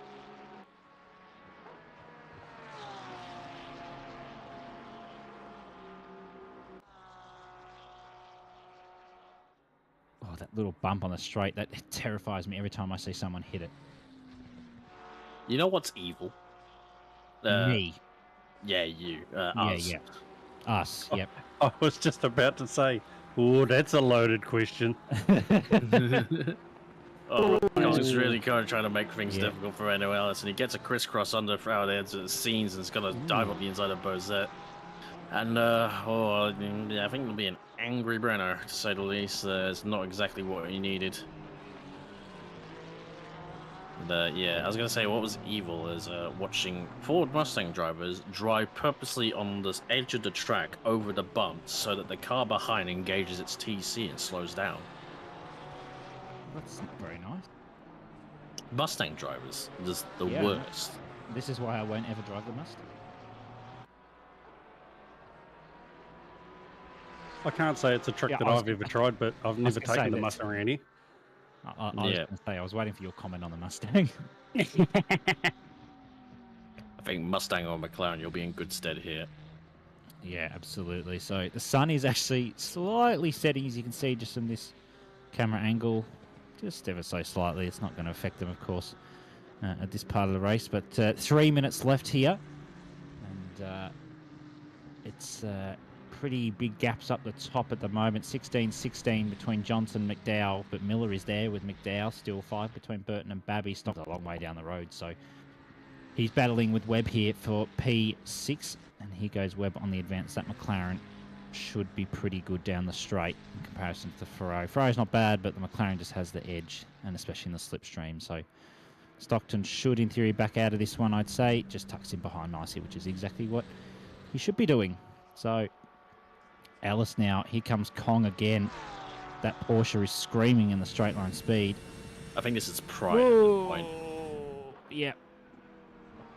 Too wide down Sydney's. I do not recommend that. And Ellis should have him here in the braking zone, and does, unless Kong's going to try the... No, Ellis saw it coming this time. He blocks the inside. That is very nicely done there from Ellis. He saw, he came, he saw, he conquered, and there's a drive-through for track. That's your fault. Your fault, Cam. Nah, you know, keeping up my streak. But yes, yeah, Breno, it's I mean, you can get a top 10 hopefully. Like, yeah, to retain the top 10, and yeah, I don't think do anything to quell his race. It's been to lose it in the last race, a championship that you've worked hard for. I've only experienced it once, and it was the most gut-wrenching feeling. It just, yeah, just shuts, makes, just puts a real damp squib on things. Yeah, absolutely. So here is our current race leader coming around on the penultimate lap. Has not put a foot wrong. He's nailed his pit strategy and has just pulled the gap nicely. Yes, Babby has the fastest lap, but Burton has been just ever so more consistent throughout this race. So he's going to come across for one more lap here at Paul Ricard for the final round here at Sprint Series. And what a cracking season it's been. Glory Babby's going to take the overall win here this season. Unfortunate for Ellis that he lost that because of that incident earlier on, but unfortunately just these things happen and it's part of racing, so you'll learn from that and come back next season even stronger, I'm sure. So down here is Babby, so he'll win both the overall and the silver, and looking forward to seeing Babby back next season in the pro class. He's going to be there. Both of them, Burton too. Yeah, both of them. So I think Burton can retain silver for this season, but Babby, no. No. Yes, that's all part of the joys and fun. So down the straight they come for the final time. Paul Kranich should get out of the way of Babby here in a minute. Even though the Mustang... Oh, what do you mean? It's Babby fighting for position with Paul Kranich. He goes down the inside, makes the move done after the whole race. Paul Kranich concedes. So Ataniaki will come across the line for the second to last time. He will take the AM-class win by look of things. Hayden Marsh has Adam Goris as well behind. And it is a cracking end for them. But we're coming to the end of the race. It's white flags, and we've got Burton coming round the final sector for the final time. And he's come around the second to last now. Marsh has got Goris behind. And what a cracking end. So Babby's going to take P2, but Burton comes around the final corner and he's going to take his first ever OR Sprint Series win here at Paul Ricard. That is well deserved. There's no other word for it. He has had a cracking race, to say the least. It's been ever so consistent, and it's well deserved. There's no way to put it. But Babby takes the overall championship and the silver championship 5.2 seconds behind. Yeah, great job by Logan Burton. Robbed from victory by the evil Nathan Monks last season, whatever season it was. But he wins at Paul Ricard for his, I believe that would be his first outright victory. Is a commendable job by him. Almost a, could I say, almost a Grand Chelem pole, fastest lap. And there, I'm just completely wrong. Didn't lead every race, didn't lead every lap, didn't get fastest lap, but did a damn good job. So Mick Johnson, as I said, rounds out the podium, followed by Dale McDowell and Jack Miller, very closely fought all the way to the end with the two Porsche drivers. Daniel Webb does a good recovery drive to get to P6. Ben Winton is going to be P7. Pat Stockton P8. Wesley Yao secures P9 and surely his Pro-Am Championship. Breno Ellis crosses the line. And I dare say that is going to make Glory Babby your Season 20 overall champion. Pending, obviously, in a race, we got to do Motec checks and everything like that, post-race penalties, but provisionally, I believe that's the case. I'll stake my mass on it, so take that what you will. Yeah, no, absolutely. I think I'm agreeing with you there. As we see Ben Piper, who had a pretty unfortunate race, come across the line in the top 15 at least. Will Bowden's going to come across the line to finish us off here for Split Yellow 4. This Simrigs Sprint Series season 20. And what a cracking season it has been. It's just been very good watch for the drivers. It's just awesome. So we'll double check the results in just a moment before we head over to the next split. So Burton takes the race win with Babby and Johnson, McDowell as well, and then Ellis down technically in the pro podiums. In the silver class, we would have had Burton anyway, Babby and then Webb on the podium there. In the Pro-Am class, Jack Miller takes win, Ben Winton and John Stockton on the podium, Yao and Kong there as well. In the Am class, Dorindu Ataniaki takes the win with Will Bowden and Paul Krenich on the podium. What a cracker. I've just got to say, that's just, we all love Paul Ricard and it's just been fantastic.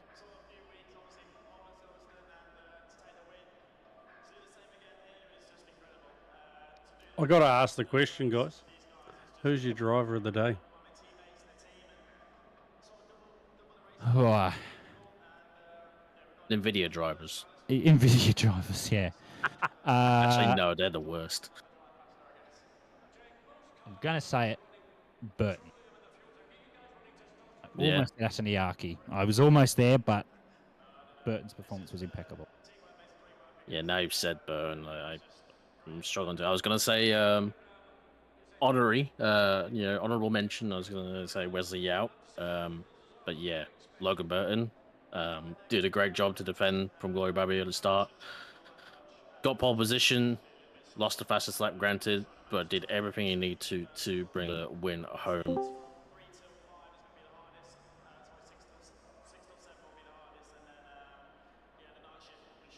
Go on, David.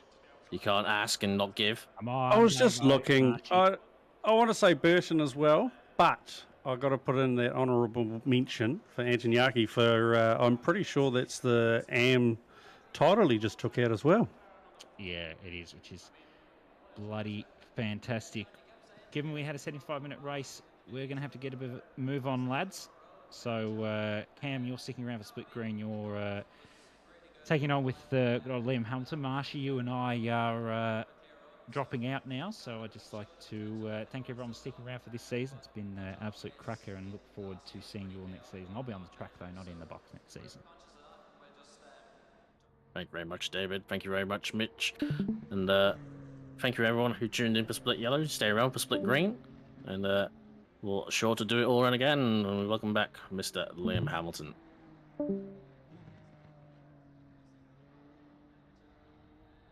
Hello, hello, how are we? Not bad, thank you very much. And yeah, ready to do it again for the last round of season 20 here at Paul Rick. 75 minutes. And I believe we're watching just the end of qualification, I want to say.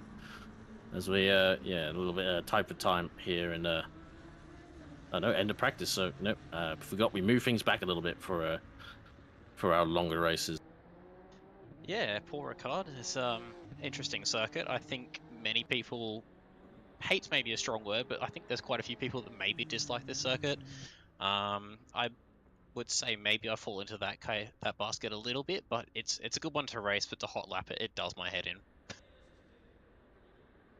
Yeah, it's it can be very frustrating. It is. Oh dear, oh dear, oh dear. Great start. Well. Back split green as Jim Comey, I believe, slams into the back of Blake Griffiths in practice. Turn 3. That's. I really hope that's not an omen to come. But yes, a few minutes from now we'll start our qualifying. I believe 10 minutes of qualification to make up the grid for a 75-minute race. But yeah, it's Paul Rick. Yeah, I don't think anyone's true favorite. Like you said, I think everyone hates bit to a strong word. Like you said, I think if you don't, once you get this track, you'll begin to like it. But until then, you'll hate it with every fiber of your being. Yeah, 100%. It's one of those ones that's really difficult to get every single lap right, but because of that, it does tend to make for some pretty good and pretty close racing. Some of these corners in that third sector, there's a million different lines that you can take, whether you plan to do it on purpose or whether it's accidental. It can do your head in, but yeah, it does definitely produce a lot of good racing. Especially up the front, when you've got cars that are of differing speeds, the massive straight that you can basically have a nap along. Yeah, hopefully we're in for a good race tonight. Yeah, I think it should be fun though. Absolutely. Yeah, it was. I found this place I found it a little tricky when the track limits were a little bit more stringent. They used to be pretty unforgiving in some places. Not to say that they're unforgiving now, but they're a little bit more forgiving. They used to be very militant in the past. We're seeing now currently Fercolini holds up the time in the Porsche right now. We're at 53.8. Obviously, it's just practice, so everyone's doing. Some people doing qualifying sims. Some people might be running with fuel in the car just to see what it's like. It's best to always do a fuel run, just to, because it can change the center of balance quite significantly. Up to 37 degrees track temp right now here in the Castellet, so pretty toasty track temp, 28 ambient. So yeah, we saw in split yellow qualifying that some drivers struggled to they do their initial times and struggle to improve. As much as we would expect, I think, with some cold attempts. I'm not sure whether it's people just feeling the pressure a little bit, or whether it's it's not a small lap, but you can still find traffic here and there. And that said, and yeah, what are your thoughts when it comes down to qualifying? Yeah, hopefully it's going to be a tight one here. Like you said, it's one of those tracks where it can be really easy to make a mistake and lose a lot of that time as you go. So it'll be definitely one to watch out for. If there's any people in here who are prone to a mistake or two or might be feeling that pressure. As you said, if those temps carry across to qualifying, could have maybe a little bit of a grid shake-up. It's pretty spicy temperatures. I remember the last time I raced in these sorts of temps, it definitely did not like the tyres. So I don't know whether those conditions are going to come across into the race or qualifying or not, but it could serve to shake a few things up here as we go along. Yep. It's going to be interesting. I should see our last few runners. Moin Taufik, right now, winner of Zolder. The only winner other than Luca Giacomin so far this season. He's broken Luca's streak. But yeah, Luca's been on fire, and Luca's already pretty much I think it's confirmed he's taken the championship. He is over 150 points, I think, from the next car, which is effectively a whole win. So you can afford to have basically a drop. I'm surprised he's shown up this race because he didn't need to. Yeah, I think you still show up to participate and have some fun. Yeah, as you said, he's well and truly ahead here in this one, so probably not a risk for Giacomo losing the championship, but still want to see a good race, and I think it's important to have your top drivers turn up each week if possible. Obviously, sometimes that's not possible. I know sort of North Queensland or South Queensland rather, and northern New South Wales have been affected by the cyclone, and some people may be down at the Melbourne Grand Prix, so we might be missing a few tonight, maybe a little bit of a smaller grid, but it's still good to see. Hopefully we can have some of these people up at the pointy end here and still deliver us a good show as we roll across into qualifying, and we still are seeing a 35-degree track temp here, so I think that might catch a few people out, maybe not quite adjusting their tyre pressures quite right. So we'll have to see how this plays out, but it could shake up this grid a little bit.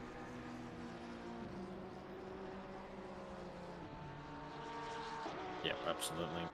So yeah, the cars now come up for their initial points of qualifying. Obviously, this everyone will show up as invalid for this lap, but also the next lap, even though the laps will be valid because the Kunos bug that they've never fixed. I'd like to still take down the servers when we need them. Thank you, Kunos.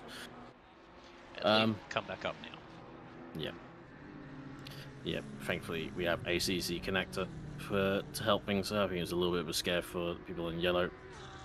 Yeah, just to summarize the championship leaders in their respective classes. Obviously, it's Luca Giacomin on 660 points, 160 over Mr. I've just lost my thing. No, I'm sorry. 627 points, 160 over Jacob Weber right now, and yeah, Luca actually is, I think, not finished on the podium once so far. So yeah, he's been on fire this season. And silver class, actually I should say in Pro-Am class, because they're actually ahead of silver right now, is George Sakani. And currently 98 points over Ben Oliver, and 78 points over John Rad, which Aiden Squires is 98 points over Ben Oliver on 272 points. So yeah, Aiden, the silver drivers have not really been pulling their weight so far this season. Have been absolutely slammed by a bunch of very quick Pro-Ams. And Blake Grip is only 6 points ahead of James McCauley for the AM Championship. Yeah, good to see some close battles further down the field for some of those other classes. Yeah, as you said, the silver's not really where we would expect them to be. So some good performances from some Pro-Ams throughout the field over this season. And like you said, Luca Giacomo absolutely run away with this championship, kind of Max Verstappen it, if you will. Hopefully not a sign to come for this upcoming Formula 1 season. Hopefully there's a few people out there like myself that are excited to see that get started and see if we can get some shakeups in the championship over there. But yeah, it should be a good Formula 1 season, hopefully. As we start to see the first of these flying laps coming through in qualifying, got to watch out for these track limits though. As you said before, they are eased up a little bit, but I still find it is super easy to run wide, especially some of these corners down here, like Scene's the very fast right-hander at the bottom of this main straight here, especially if you manage to nod off and catch a few Zeds coming down the straight. If you are not paying attention for Scenes, it can be one that's easy to run too wide or have a moment with the car and invalidate your lap here. So something for these drivers to watch out for. What are you thinking lap time wise, Cam? What's your prediction coming into this qualifying session?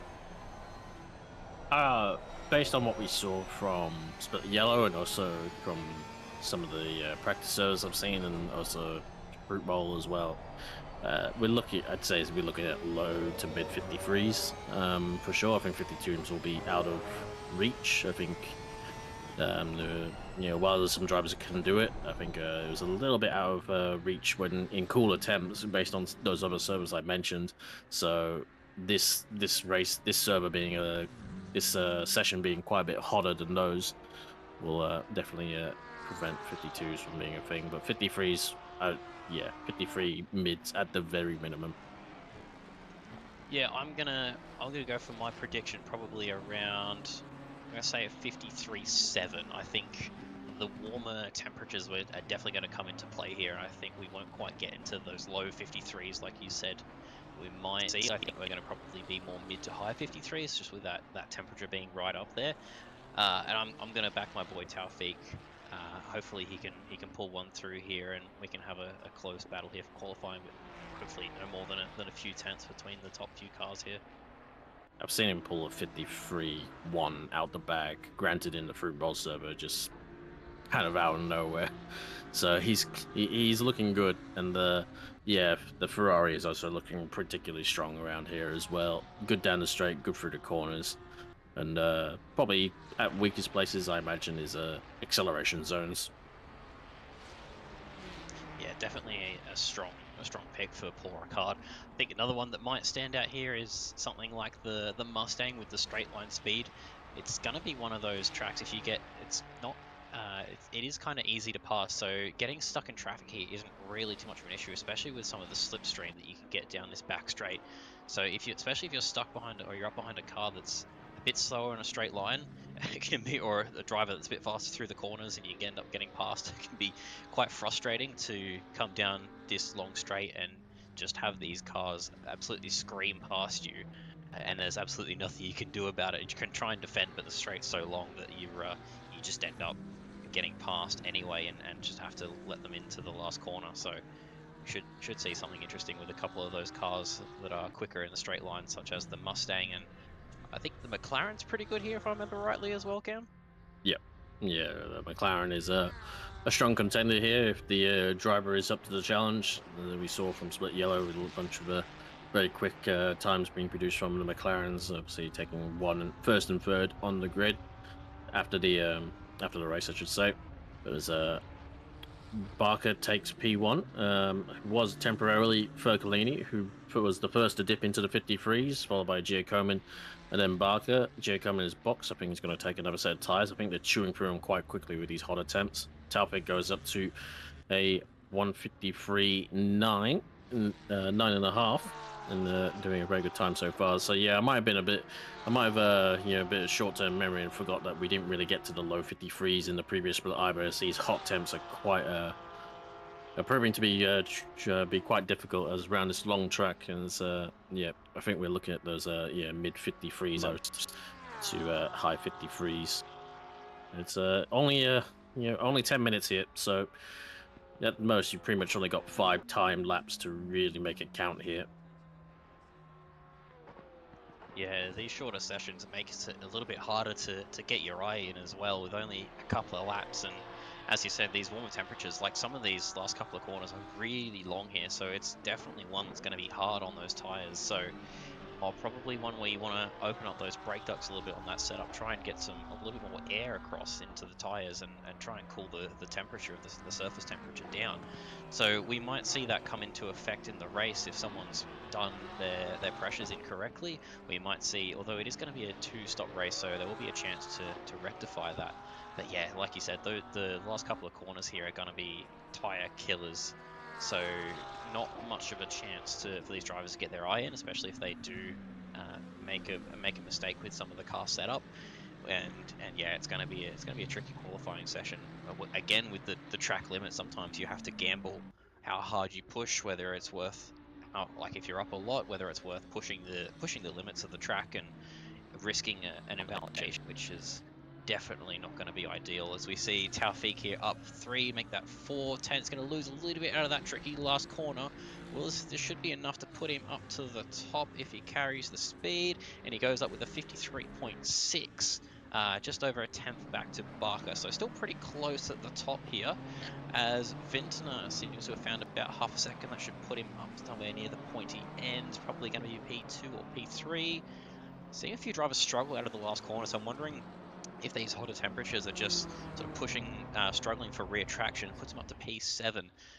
So yeah, whether we're seeing these tires just not quite coping with the temperatures and end up being basically buggered by the end of the lap, might shake this up a little bit as we go. Absolutely, and you did allude to, like, we obviously have a Mustang in this split as well, which I will say has been watching his.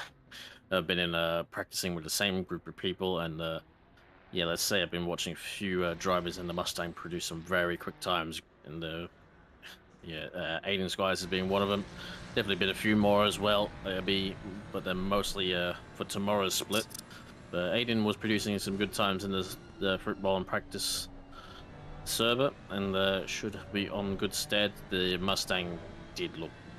I granted Aiden, I was aware he was running with 4 wing, which was apparently quite low for the Mustang, but he was producing some very good times. People to watch tomorrow, Nathan Monks and Shady Samuel, and I don't think that's me being unfair to say. They have been really on it, both of them, particularly Shady, but that's no surprise with Shady, to be honest. Yeah, definitely can't count them out at all. Yeah, that Mustang is going to be an absolute monster. It's going to be one of those cars that if they get up behind you in the slipstream, there's really not much you can do down this straight. You just kind of have to just sit and wait and sort of agonizingly wait for them to come past. One of those really tricky ones, as we see Taufik go fastest again, just a little bit more time out of what he did previously. Giacomo this is is valid. an invalid lap. It might be Kunos things that we're looking at here. It is valid. 53.5 with 200ths back to Taufik. Really, really close at the top here. And I think that's definitely what we want to see. I think Barker is on a valid lap as well. I didn't see the timer roll across as he came across the line. It looks like he's lost a little bit of time over his fastest lap. So not sure if he's just cooked it or pushed the tires a little bit too hard or has made a little bit of a mistake, but looks like he may not improve there, but still not too far to the top. So if he can he's going to have one more shot at this by the looks of it. So he's still one to watch out for as we come through the last closing minute of this qualifying session here. Yeah. Oh my goodness, look at Giacomo. He's already got 3/10 up this lap so far. He was doing it. As I said, basically got a 53.6 under his belt. And Taufik has already boxed up to that lap. Saw Barker, yeah, didn't improve, but he did have time to go around again. And Luke is ready to move the goalposts forwards if he continues with this lap. Fercolini doing a very good job right up there. Oh, he's just invalidated on the inside. And I trust that's represented in track, but I think he four-wheeled the inside, had all 4 wheels within the inside curb at scenes, and that is unfortunately validated. He might be just finishing this one just to see what lap time it would have been, but he's got provisional pole for now. No one looking really to go any quicker right now. Barker's parked up. He's currently returned to garage right now, so I don't know if Fercolini's got any more time in his belt as well. Bergolini's lap looks like it might also be invalid here, but yeah, that's going to be, as we see Giacomo pull off. That's a little bit of a shame, and as I was saying before, it's super easy to just push that little bit too hard through some of these corners and just run that slight bit wide, and not very forgiving of the track limit. See the Mustang, it's still only in 5th gear, 284. Come on, Kunos, sort out the gearing for the Mustang, please. As we see Squires, I'm gonna hazard a guess and say that this is a valid lap. He's definitely not doing a 6-minute lap time, so he's going to be one of the last drivers to cross the line here, I think. Seeing this more and more, I don't know if those last 2 cars there are actually valid or if it is just I think this lap from Aiden is valid, I will say. Yeah. Because it's usually the high lap time is indicated. It's usually the first time lapped out of the box. But, that's wide on the exit though, and he's had to boot full it a bit just to get it turned, so he's lost a 10th there, but might put him up a position ahead of J-Rad. And it looks like it does so. Lucky last. Across the line here. That's all right. The last car to cross the line here is the 47 Audi of Gamble. He's gone, might have got a little bit too deep into there. He's just lost that little 10th that he had up. Going to be the last car across the line, and pretty much the exact same time there as we see, and that's P2 for Pro-Am. As you said before, ahead of a couple of the silvers that we've got in this split, so definitely some Pro-Ams punching above their weight. So end of the session now. Looks like we've got Giacomo on pole. We nearly saw him pump in a 3/10 advantage on top of Taufik, so it'll be interesting to see. It's going to be Ferrari v Ferrari in terms of the straight line speed, so a fairly even playing field here. No car with a particularly strong advantage in the top three. As you said, the Ferrari definitely a strong car around, a strong contender around the circuit. And I think that's definitely evidenced by the top three that we've got on track here, Cam. Yeah, looks to be a good fight up front. I think I did see Jacob Webburn's name on the board just then, but I think it's gone now. So whether he's was around for qualifying or whether he's had some internet issues, and unfortunately may or may not be around for the start. And I think we lost someone else as well as we phase into the wall a little bit. Don't worry about that. We'll just inch forward. I see Graham Hill there. Looks like in the Honda. Normally, you used to see him a little bit higher up, but maybe the Honda isn't all there at this track. I believe it does suffer down the straights a little bit from what I've heard. So, do you think there's no big straights down here? Yeah, not at all. Don't know what straight you're talking about. I'm surprised the Honda's that far back at this circuit. When I drove it at Bathurst, it was one of the only cars that I had felt so much grip across the top of the mountain. So maybe depending on where you're running downforce levels, I don't think it was struggling too much in a straight line, but yeah, it could just be setup based. Yeah, as you said, usually a little bit further up the field as we have these lovely drone shots coming down the field. It's like if Ben can keep the drone out of the wall this time in his favourite car there with the Lamborghini.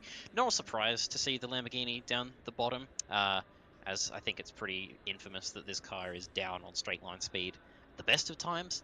So definitely, it would be a strong circuit if you just cut the straights out. A strong car for the circuit, you just cut out the straights, I'm sure, but yeah, gonna be a bit of a struggle on that Lamborghini. I've heard stories of people being in the slipstream of other cars and still having them walk away. So it'll be a struggle street for these Lambos, I think, at the back of this field tonight.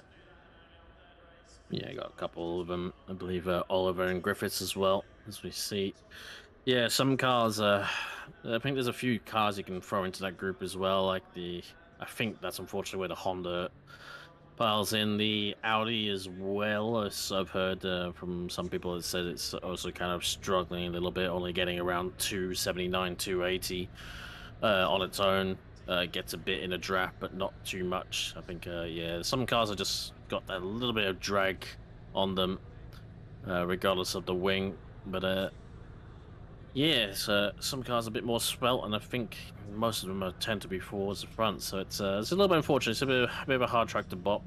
I know apparently heard the Honda's got a load of kilos up, like 30 plus kilos taken off of it. So was never in strong standing to begin with.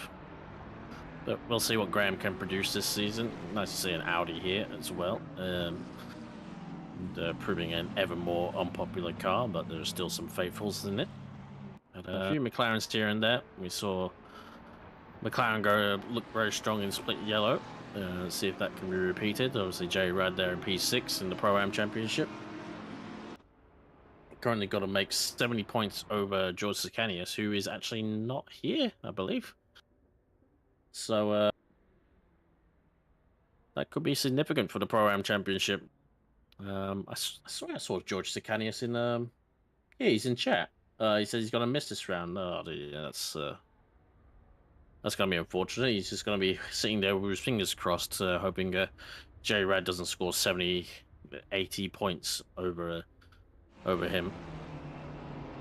Yeah, always a shame to not make the final round. You just have to sit and watch your championship gap close, and there's nothing you can do about it. I've seen from experience that the Aston is definitely faster than the Audi down here. I have memories of being up behind Stevie Ty and passing him even when I made a mistake just down the straight, and absolutely nothing they can do about it. So I can only imagine what the frustration of that would be like. So yeah, gonna be a shame for those cars that we see down the bottom here tonight. But yeah, it's going to be an interesting race. We have 2 mandatory stops tonight and a little bit of a longer race, sort of almost a mini enduro, if you will. So 75 minutes in the race timer here tonight, hour and 15 minutes. 2 mandatory pit stops, not fixed for refueling time though. So the actual strategy is kind of wide open for these drivers. So again, if we do have anyone who's sort of stuck behind, maybe can't make a pass down the straight, we might be seeing some drivers here come in for a shorter stop and try and gain track position that way. So still a few things to look forward to tonight. It may not be quite as clean cut as it might seem initially, so see if there's anything, any of these fun strategy moves might sort of unfold as we go on through the race tonight here.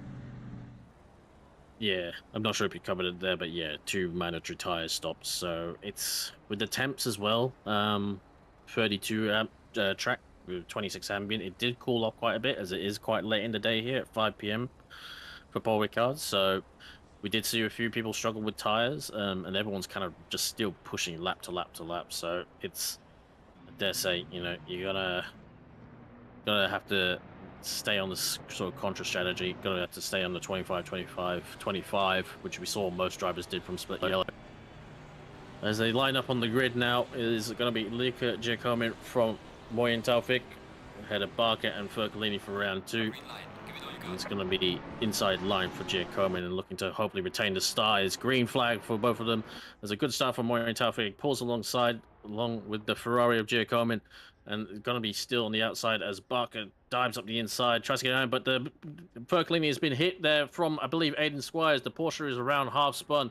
He should be able to keep going after that, but that is, I believe, a contact from the Mustang of Aiden Squires, so that's really going to be unfortunate. So far, so clean for the rest of the grid.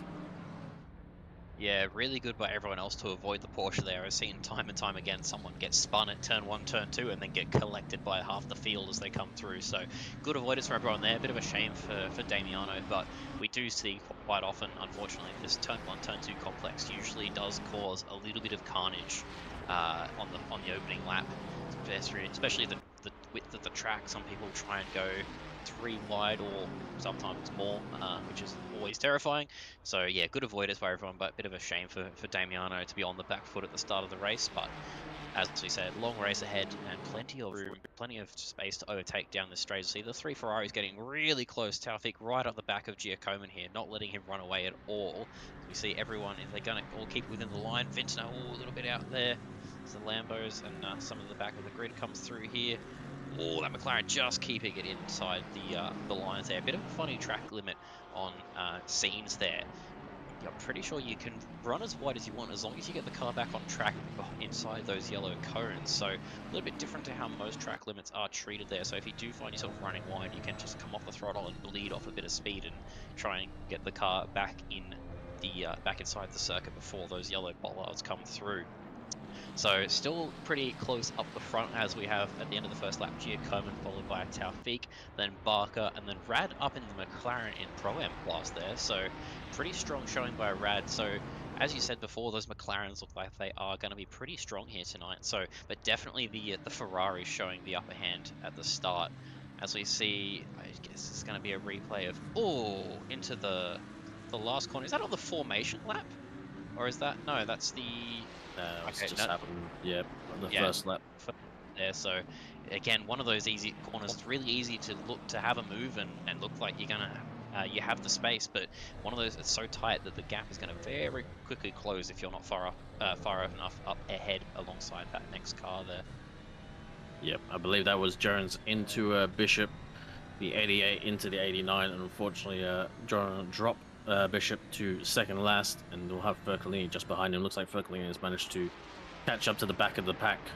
And we did see, I noticed on the first lap that Giacomin was snaking a little bit as Ben Vintner looks to pull out from the McLaren, pulls alongside, but I know the McLaren has a good top end on by itself, and I wonder how the BMW is stepping up. It's neck and neck, really. There's no side drafting in this game. He's got to hold it round the outside, carries the speed in, and unfortunately we got to wait, but Taufik and Giacomin fighting tooth and nail just as much as themselves. And I believe that Rad is going to retain that position from... No, take it back. It's BMW is ahead of Rad, so did manage to get that position done. But yeah, I saw Giacomin snaking a little bit coming onto the straight on the first lap, and I think he knew that while he's in the Ferrari, he is just as susceptible to the Ferrari behind him, because the car is pretty good when it gets a tow, and pretty good just by itself in general. Yeah, very nice move there by Vintner to hold it around the outside of scenes. Not sure if Brad let him have it a little bit, but very nicely driven. Does the Ferrari still have the sort of warp drive 6th gear that it used to have, or we sort of moved away from that as the game has progressed a little bit? I'm not too sure. You have to ask someone who's driven a Ferrari, which I haven't driven in since 2023. As I saw, Aiden Squires there gets a 15-second penalty for his collision, I dare say, with Damiano Fercolini on lap 1, turn 1, and unfortunately gonna prove even more looking at him. So we should watch for the BMW come around the outside. And to be fair, John Red plays it safe. He rests some speed off to give them BMW space, and he just gets the job done there. And good job on the BMW, but great driving by both of them to do it cleanly. Yeah, definitely. I think we saw that. Oh, don't tell me. Oh, Damiano's had another on his own. No, we're going to get a replay of that turn 1 incident there. Looked like that was fairly straightforward incoming with the stick from the stewards on that one. Hopefully we can get another look at that replay in a moment here. But yeah, I think that was pretty cut and dry as far as T1 incidents goes. We see battle coming up for the lead here. Taufik trying to hold it around the outside of Giacomo. Giacomo defending the line as they go side by side through scenes. Taufik's going to hold it around the outside as he gets the move done. Is he able to keep it into this next corner here? Don't want to run too deep because it's very easy to do exactly that and invite the driver behind up the inside. He's going to hold it around the outside, which will put him on the inside for this next corner. And you're not really going to go around the outside of this one, especially on a driver like Taufik, as Giacomo tries to get the cut back side by side again. Looks like Taufik might just hold on to this one here. Super nice driving by these top two here, and that battling is also going to just hold Barker in the pack. It's just going to keep him along here and keep him in the tow. So this is definitely not over, and Barker is not being dropped by these two at all. So looks like we might have a top 3 battle. So go back to the T1 incident here, as Squires just not quite leaving enough space for that incident there. Very nicely avoided by everyone else behind in there. So a little bit unfortunate by Damiano, as you see he's back up. He's made up a spot already. So well, good to see him hopefully come back through the pack. So we just saw Taufik take the lead now. So this is going to be an opportunity for him to get some clean air and hopefully run away at the front. So we'll see another move with Graham Hill, I believe that is, and Rad into T1. Very nice down the inside for the Honda. Make up yet another spot there. Yep. So Rad quickly loses another position to Graham Hill, but to be fair, it's not his fight as well. And was looking good to maybe jump Sakanias, so Sakanias will be happy to see Rad tumble a bit more. It was really interesting to see Luca Giacomo now in the draft of Marin Taufik, and I dare say this might be an indication of how much wing is being run on the Taufik's car, because we saw him range quite closely to the when Giacomo was in front, but so when its roles have been oh my god, I can't speak today. Roles have been reversed around. It is proving quite difficult for the 313 to get close to the 711. And it's going to be interesting to see how things go from here, as Danny Vu is on the inside there, I believe, of Aiden Squires. They both touch again, as they kind of give him squeeze. And Aiden Squires retains the inside, going to go wide, but unfortunately Danny Vu's trying to throttle up on the inside and goes for a half spin, but thankfully doesn't lose too much. He will lose a position, maybe another one to gamble in the Audi. Hopefully learns his lesson from that one. Oh, goes very deep though, and surely gonna give Gamble a bit of an opportunity here. Oh, and the secondary contact again with Blake Griffithson behind as well. Nick Jones 15-second penalty for a collision, and not a great lap for Danny Vu. Yeah, I know what he was trying to do, trying to get on that throttle nice and early, get a cut back on Squires, but probably running pretty low TC in the McLaren, usually only running 1 or 2, or some of the quick guys even running TC off, which I'd be surprised to see in here, but you never know. Obviously just gassed it up a little bit too much and didn't quite save it as he come back across. But yeah, super fortunate not to run into anyone. As we see Taufik now with the fastest lap of the race, but hasn't dropped Giacomo at all. It says 4:10s, but I think it's a bit closer than that.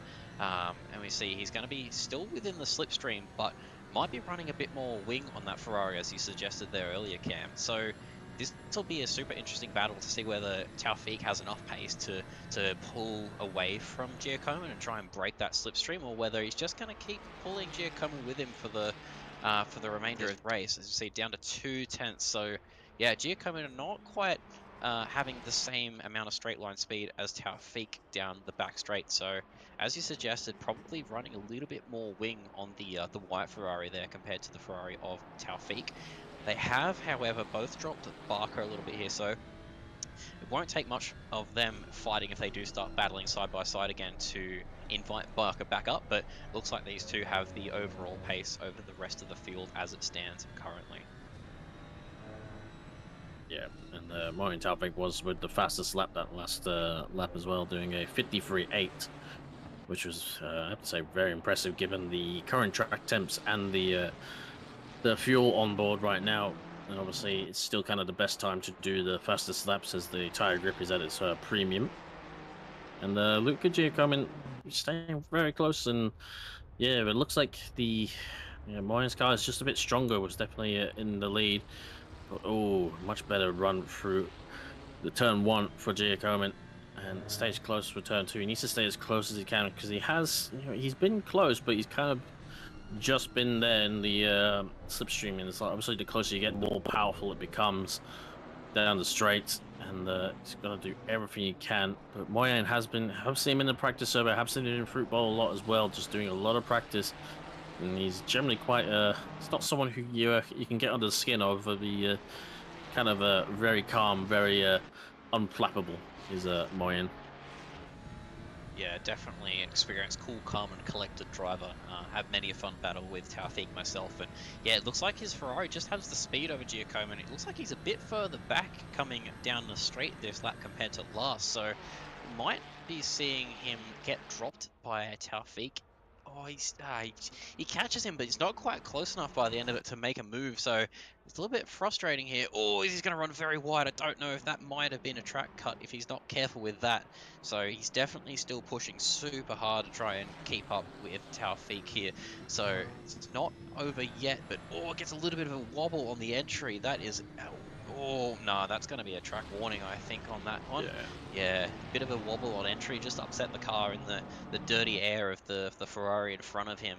Not how he wanted to have that corner play out, I can imagine. But yeah, so that's going to hurt his tyre as well, maybe a bit more understeer in the car in that dirty air. So as you said before with those fastest laps, that's pretty much qualifying pace there or thereabouts. So I think these guys have both got really light fuel loads in the car currently, so I would imagine both of them are probably going to go pretty short here on this first stint. So whether anyone might try and run a bit long and make up some track position, which is what I usually try and do in these double stop races, but like you said, with these with these track temperatures, it might just punish the tires a little bit too much and make it more worthy of just doing an even 25, 25, 25 across the race.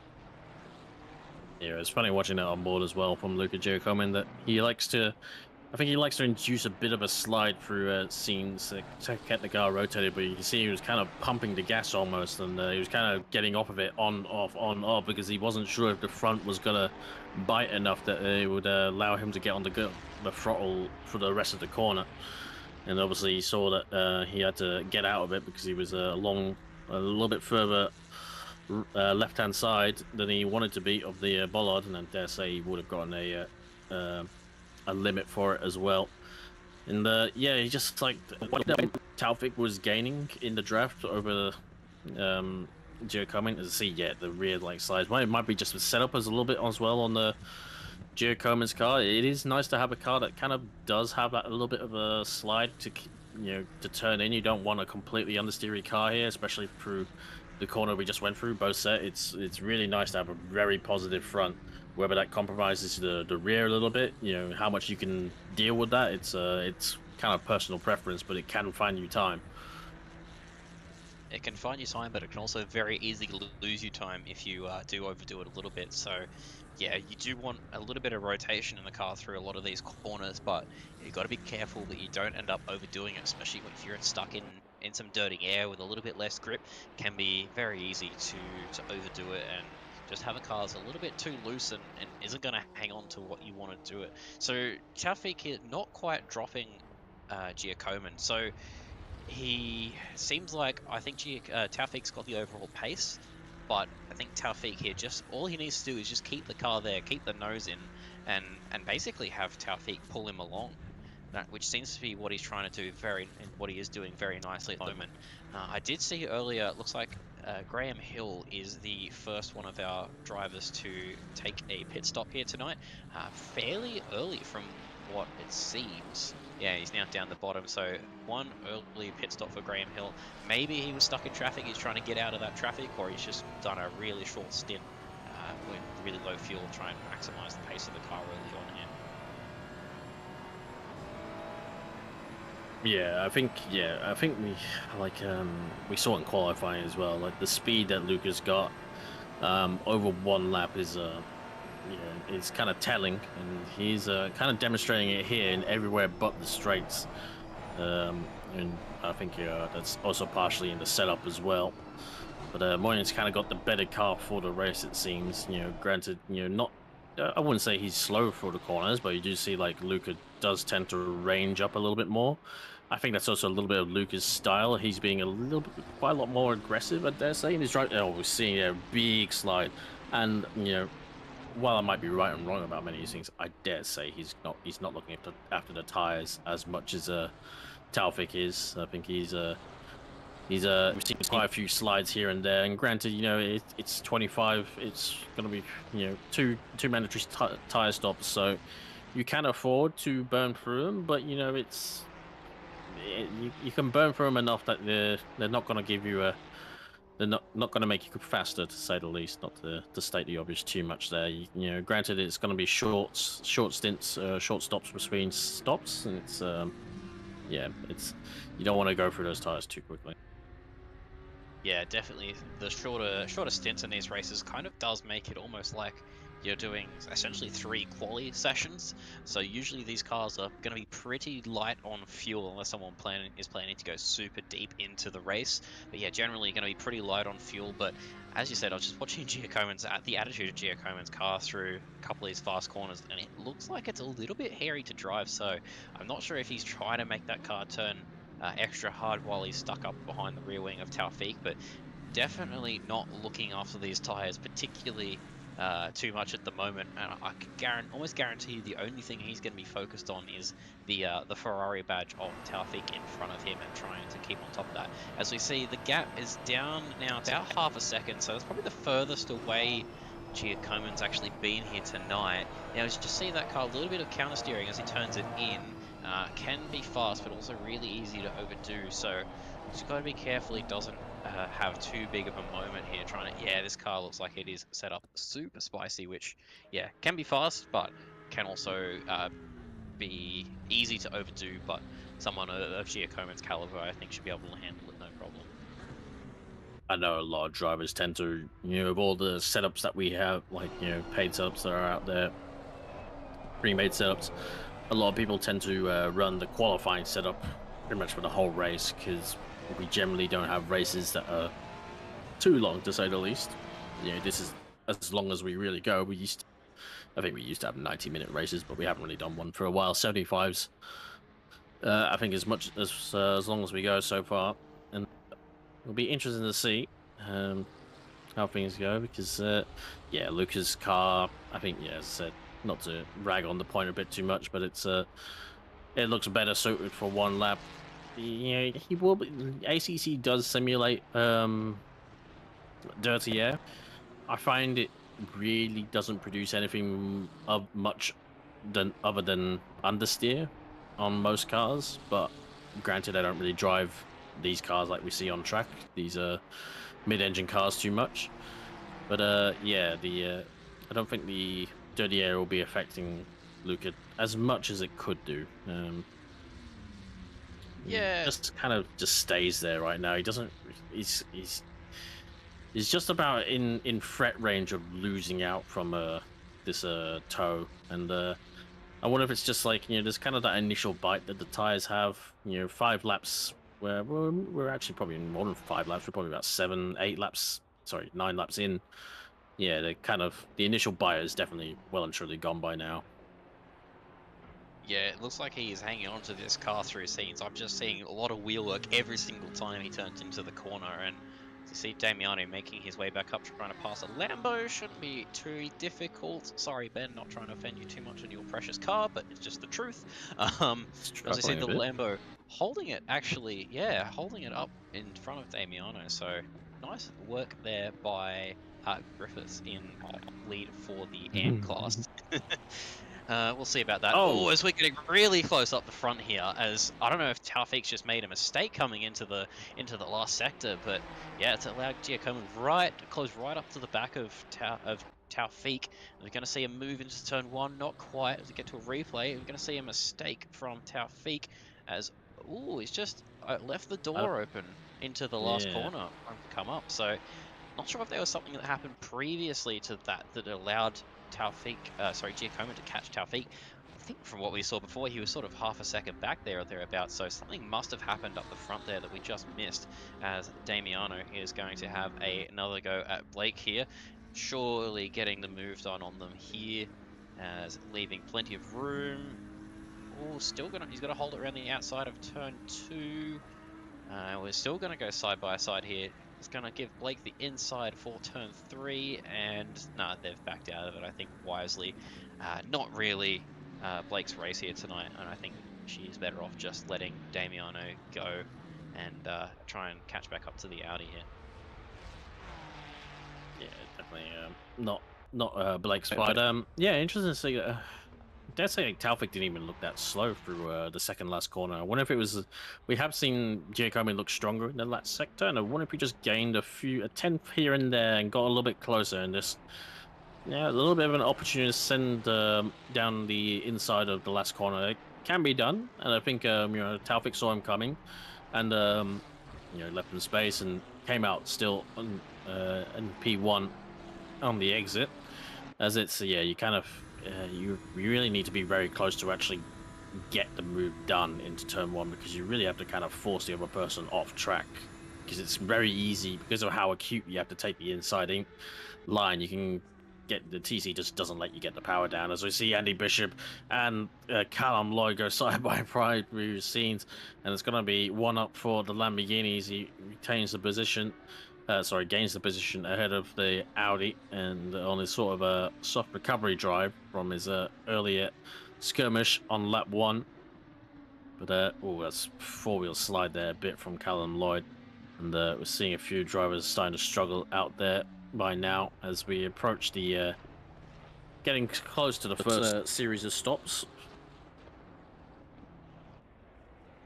Yeah, and I think we saw on lap 1 there with the unfortunate incident with Bishop, and I don't remember who that was that he was involved with, but yeah, it's super easy to just send it into the last quarter a little bit too much. It's super inviting, super wide on the way in, but that door is going to very quickly and firmly close, as we see. It's going to be our first track limit drive through there for Callum Lloyd, unfortunately, in the 29 Audi. Again, one of those things around this track, super easy to do, so I dare say it may be the first, but I dare say it's not going to be the last one that we see here tonight for track limits. Been bitten myself quite a few times, so one to watch out for as we progress through the night here. Yep, I was a little bit surprised we didn't see too many in split split yellow, but I think there's definitely people out there getting track limits, but I think everyone kind of is learning their lesson and starts to dial it back a little bit.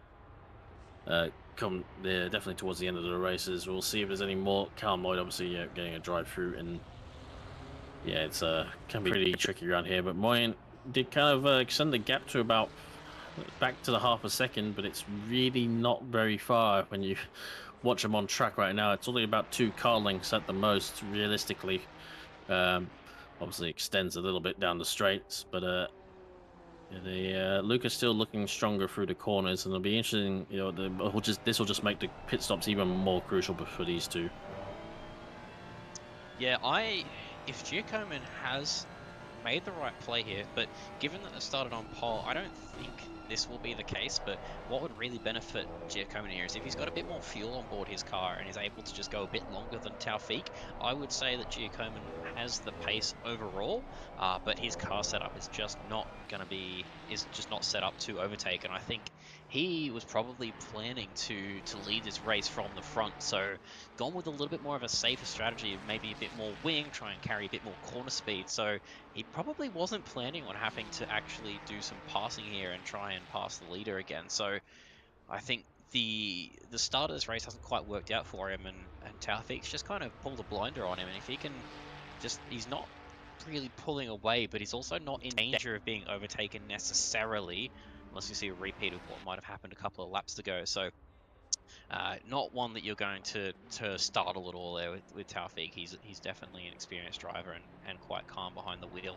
So yeah, it's going to be interesting to see if Giacomin can try and tweak the strategy here, if there's anything he can do to try and pull ahead on track position, as I don't think this overtake, unless there is a mistake from one of these drivers here, I don't know if this overtake is actually going to come on track. It might be better to try and look through and getting something done with the strategy.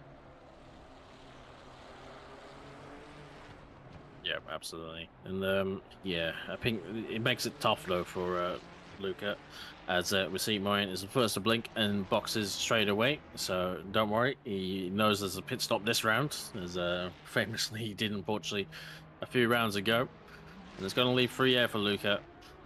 I dare say, like, I can't imagine his, like, he was definitely closer towards the start of the right. Oh my god, he's just sliding it through turn 2 as well. If he's able to keep the pace up with the rate that he is going sideways, and it's all well and good, but I just get the feeling like he would take much out of the tire to make this overcut work in the first place. And it's only got to take Moyen being within 4 tenths again, maybe even 5 tenths coming onto the straight for him to catch him again. So it's going to be a little bit of an uphill battle, I think, for Luca. Yeah, he is definitely pushing that car really hard, so not focused on conserving any tyres here by the looks of it. As we saw, that exit out of turn 2 looked a little bit squirrely, so I think, and we saw how quickly Taufik was able to close up to the back of Luca, so it's going to be, as soon as he gets a sniff of slipstream, I think we might just see the same thing that we saw before, and he's just going to close back up and not quite walk past him, but it's certainly going to have maybe a bit of an easier time trying to get past as Luca, just right on the edge of running wide, so a little bit of micro correction through the corner. So this car may have more wing, but it's definitely got some suspension geometry on it that is making it more of a snappy car, more front end in that car, which, like you said, can be good in a qualifying lap, but may not be benefiting him quite so much through the race here. And this is probably one of the tracks, if any, where you might want to run a little bit of a different setup through the race. Maybe just drop a little bit of wing off of it, so you can try and get some passes done down that straight, maximize your top speed. There's some other circuits though where you can get away with just using the same setup in quali in the race, because our races are quite so long. As we see the Lambo, I think that was no, that's an Audi. As we see one of the Lambos, it might have been Oliver. As our Bishop has got a stop go 30.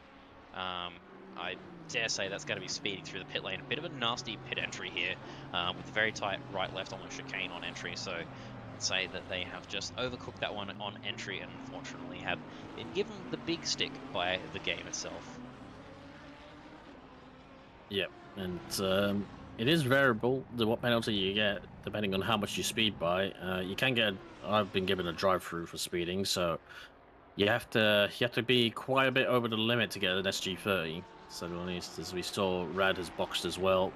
Interesting to see Barker and Vinton are also haven't boxed either for the first two, and it's like we didn't have a safety car the start of this race on the split yellow. So one of people just add a little bit more fuel to go a little bit longer. You know, it's if you got the lap time, then there's and the rhythm, it's worth kind of persisting, and it's only going to take less life out. It's going to shorten the stints for the rest of the tires that you have to take, and to some that's a bit more valuable than boxing on the strategy, to say the least. We talk about like tire, tire wear and everything like that. Like it is like, tire wear is a universal thing. Tires, wear at the same rates and everything like that. But how you adapt to the car and the grip in that is different for each driver. I say, it's not everyone adapts to that in the same rate. Yeah, definitely. And I think some people, as you see, Vincent are now coming in. Some people prefer to maybe stay out a bit longer, and once you get a rhythm going, some people just prefer to keep that rhythm. Makes it a little bit easier to just nail lap after lap if you keep going. Whereas some drivers can pick it up right from the start, and maybe can get away with breaking that rhythm a little bit more frequently.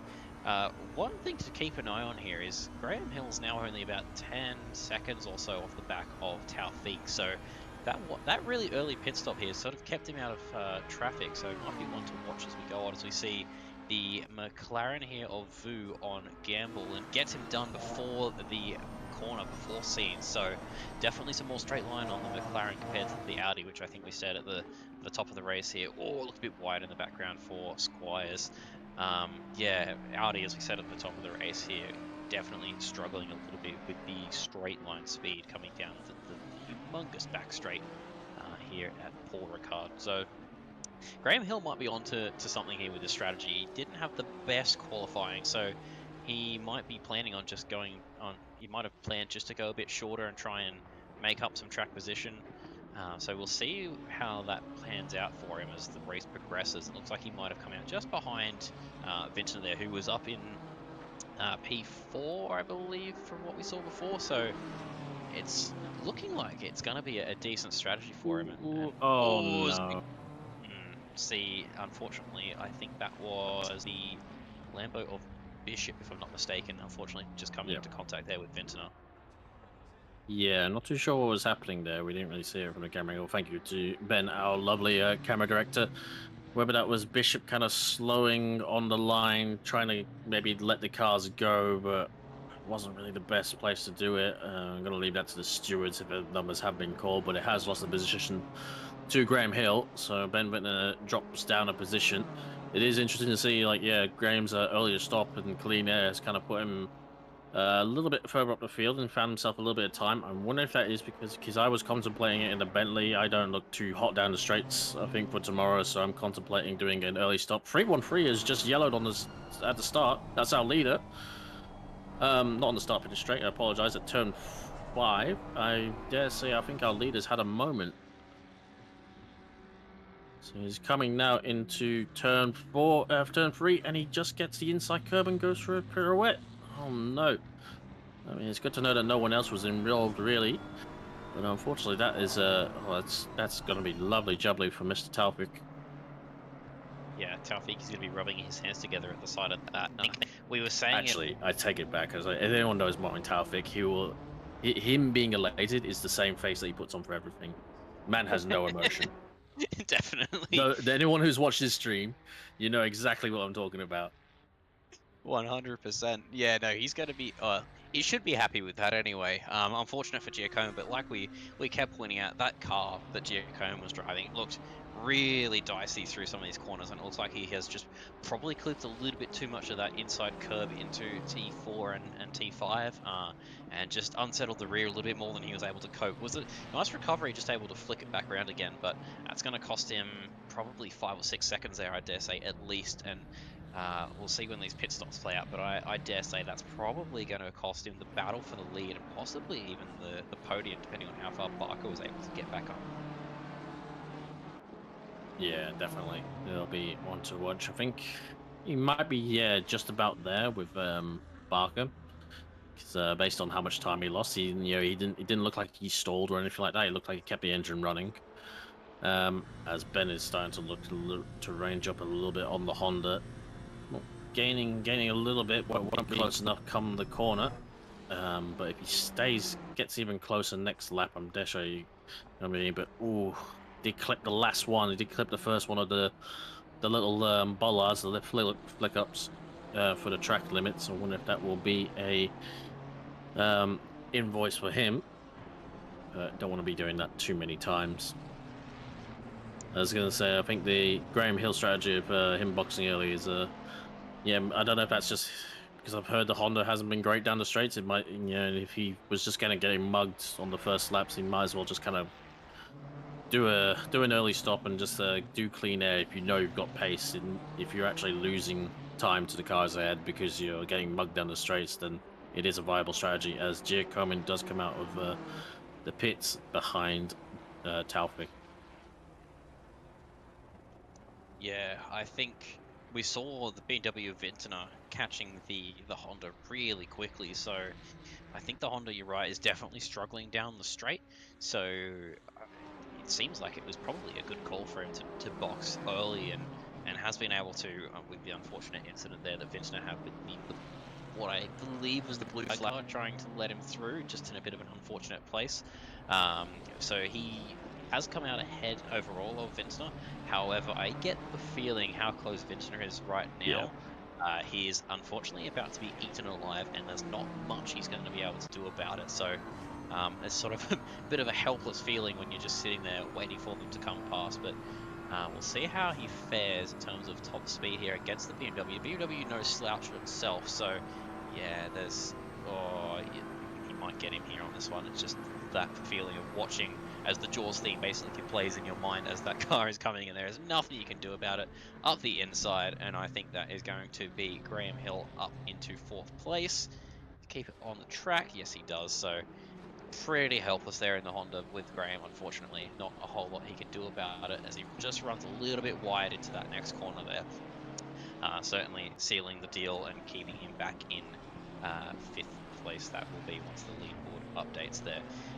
Yeah, as we saw back at the front of the race, Giacomin has now come out with a pretty big gap to Taufik, so probably one to keep an eye on that gap as we go through the race. It's not said and done, maybe. He definitely has the overall pace over him, but it's going to be a tough battle now to pull that back up, so we'll see how quickly that gap closes. Yeah, 10 seconds at the moment. Only a couple seconds back to Barker, so... I think Ed Squires and Danny have had a moment. Sorry to interrupt you there, but... No, that's alright. Oh, yep. This is going to be, I think... It's a long way ahead Vu is there, so whether he's lost on his own and Squires has just come along to the party to join in. Oh, no. Or is this... Oh, this is not going to be a rejoin, No, is it? no, please don't. Oh, that's... No. That... Yeah, that's bad. Not pointing bad in any particular direction, but we've seen worse rejoins here. Yeah, but I think that's going to be on Danny. Yeah, I think there'll be a bonk from the naughty stick coming from our stewards after that rejoin. Yeah, not as bad as Bender. I think Law at this point with that rejoin, but yeah, yeah, unfortunately not what we want to see here. But as I was saying before that incident, Barker's only a couple seconds back from Giacomin, so it's not out of the question with that car how spicy that car is, depending on whether a fresh set of tires might have sorted that out or not. He had his pressures a little bit wrong. If he makes another mistake like that, it's going to cost him a podium here, and I think Barker might be aware of that, just hanging on just to pick up the pieces if it does fall apart for Giacomin later on, but hopefully no more mistakes from him tonight.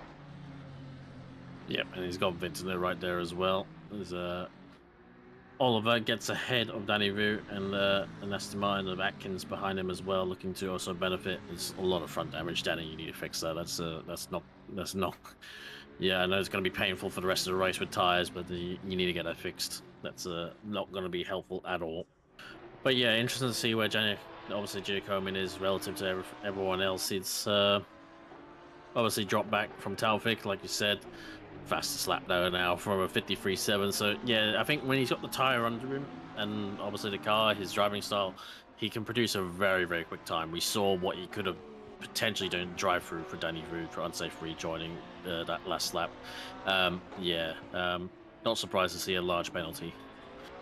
But yeah, look at Giacomin. We saw what I mean, the man was threatening to do, like, say, a 53.2 in 35, 32 attempts for track. So that was pretty impressive in itself. It shows there's a lot of speed in himself and the way the car's set up. But yeah, in terms of race pace, it's proving not so well. And I think once the tire goes, and especially once he starts to lose the toe from Taufik, like he did, his pace kind of peters out to kind of just about matching Taufik. So we'll see how he goes to the second stint. He's obviously got a lot of time to make up. He's got Barker in range, so if he makes an error, I think he was quite lucky that he managed to build enough of a gap that he didn't lose a position.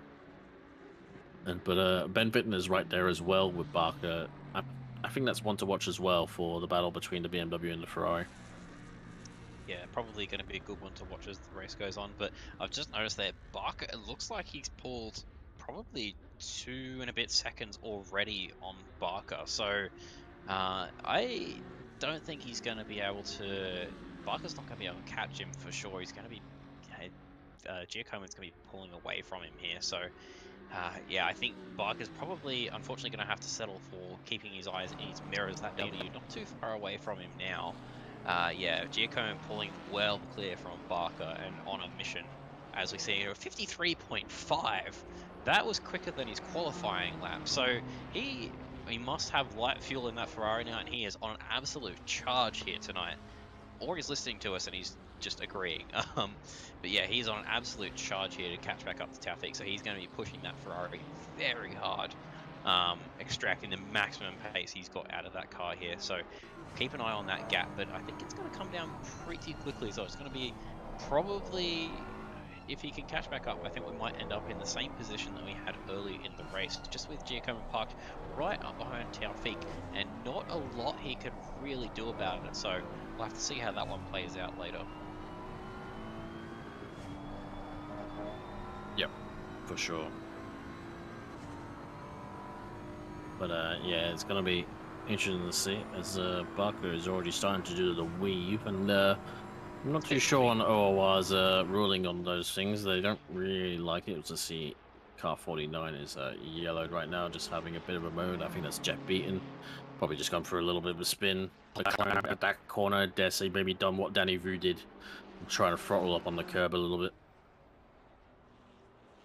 Yeah, I think we usually don't take too well to weaving down the straight like that, so I have seen quite a few times that would end up with a verbal warning being called out from the race director if it's caught and called out. So he better not be doing that too much as this race goes on, especially if Vintner does get a bit closer. If he keeps going with that, he will get a bonk from the naughty stick. As we see Aston Martin on a Lambo, Aston Martin should have the top end over this Lambo here. As tucked up in the slipstream here is Atkins on Oliver. Is he going to be close enough to have a look? He's going to stick the nose in, and is he going to be given space? He should be at this point as they go side by side through scenes. I think Oliver's just going to... Oh, he's still going to try and hang it around the outside. It's not done yet, as he lets him have that position there through scenes. Very nice driving from these two here. And we see the Aston now get up ahead. One of my favourite cars recently, the Aston Martin. Good range of top speed, very nice in the wet conditions as well. Very nice all-around car. Should be fairly strong tonight at Paul Ricard. Yep, and thank you to those in chat as well. Yeah, he's been apparently warned for weaving as a Barker, so yeah, definitely on it for in terms of covering that off. I think it's yeah, not something like too much, and to be honest, I think most cases it tends to slow you down more than anything else. Yeah, I think there as well, like, he's still more than a second behind him. I don't know why he would even be considering leaving that far when he's that far back. He's not, well, normally you'd say defending fresh air, but he's not even like anywhere near getting it, basically a slipstream off of him. So I'm really surprised to see that. But yeah, as Gorilla Snapper said in chat there, Barker's been around for a long time, and he should know the ruling when it comes to weaving down the straights here for OOR. So if we do see that again, I think that will definitely be a rather large penalty coming his way. So he's been given a warning, and hopefully we don't see that again tonight. Yep. So Giacomo has definitely closed the gap a little bit. I think he was down to 8.6 seconds on Taufik. Obviously been producing a couple of purple laps in the process as well. So gaining quickly enough. Not too sure.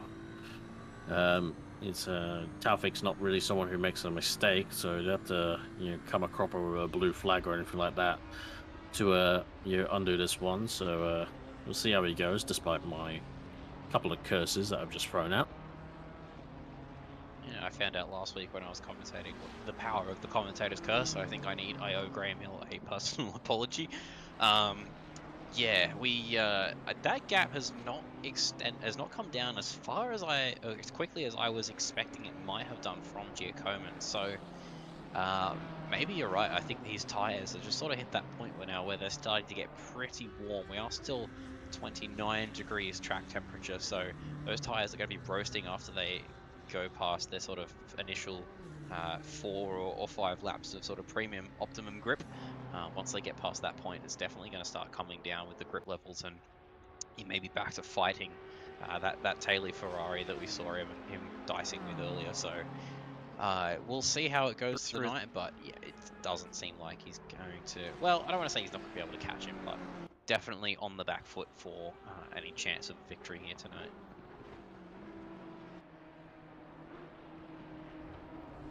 Yep.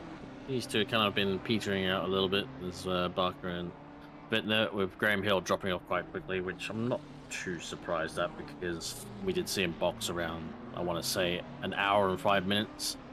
So only about 10 minutes into the race, if not less. And the did get swallowed up by cars with pretty much just boxed out. So understandably, he's on quite old tires, and he might be trying to.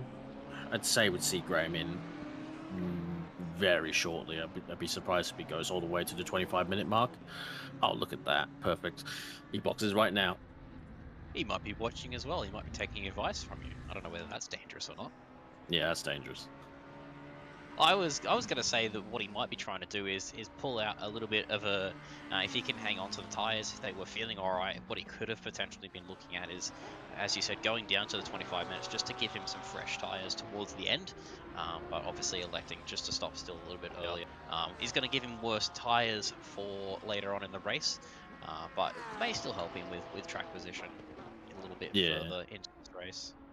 It'll put him in better standing than the start of this stint that he's just coming to an end of, because obviously he had a massive he had like 20 minutes over everyone else in terms of tires, if not 25 minutes. So he'll be in better standing come now.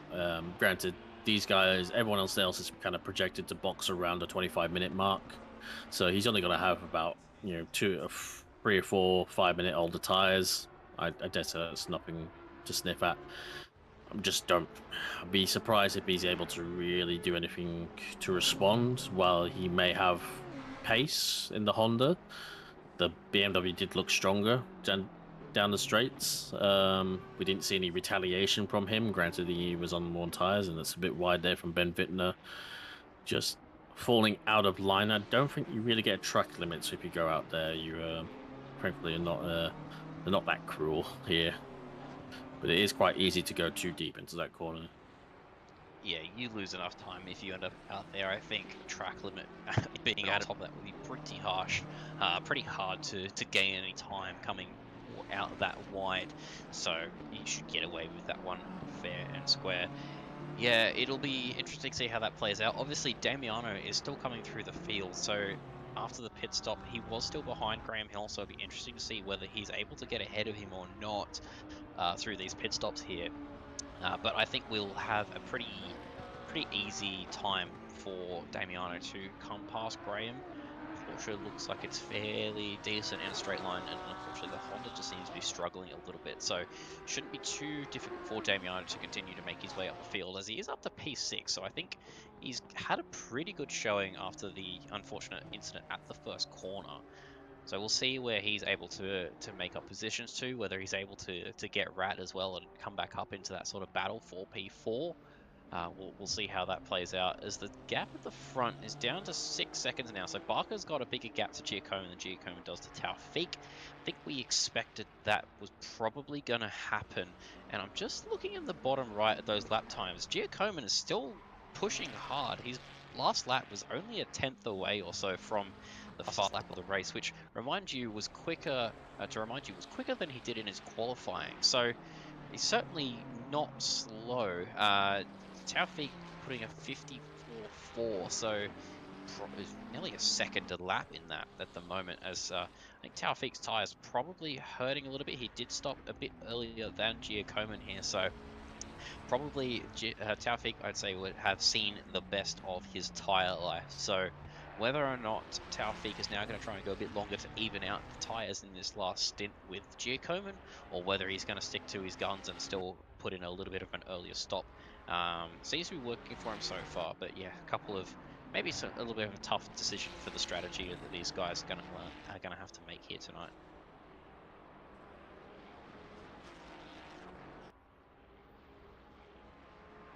Yep, and so it's going to be interesting to see how they go. Down to 6 seconds now for Giacomin, so I think Moyen will probably not be pushing as hard as he needs to, knowing that he had that gap. So, and unsurprisingly, Luca is probably pushing everything to undo that gap. So there'll be a different sort of driving style between the two. I'll be surprised if Moyen doesn't turn things up a little bit come towards the end of this race. But I'll tell you what, J-Rad's looking in a really good position right now. I think he had to finish P8 or P7 and above to take this from George Sicanius, and unfortunately for George, it's looking really good for Rad right now. He's going to take Pro-Am. He's going to jump the 78 points if he finishes currently where he is right now. Just see a big moment behind and back a shot there from the Audi of not sure which one that was. I think, is there anything on Audi? Lloyd. Yeah, I think it was Lloyd. The Audi doing Audi things, coming onto the back straight there, getting a big moment. Sorry to interrupt on you there. It just caught my eye a little bit, as we're probably going to see a free play here of Lloyd. I saw you had a big, he's big already sideways. And he's still trying, and those tires are hot, and they're not going to go any better if you keep sliding them. And unfortunately, yeah, that's momentum for you. I think you want to be trying to link those corners up and drift them. It's not usually the quickest way around, but yeah, it was legit. I think that's evidence of the tires just getting way too hot, and basically clinging on for dear life. And unfortunately, Lloyd not quite able to handle that one, and the Audi taking him for a wild ride that he wasn't quite planning on here tonight. And as you said, Rad up into P5, definitely top of Pro-Am, and looks like he will be on track to take that from Sicanius. I can only imagine what he's feeling like here, watching on as his lead is coming down without being able You'd to think defend 78 points would be enough, but no, unfortunately. So he's not quite able to take it yet?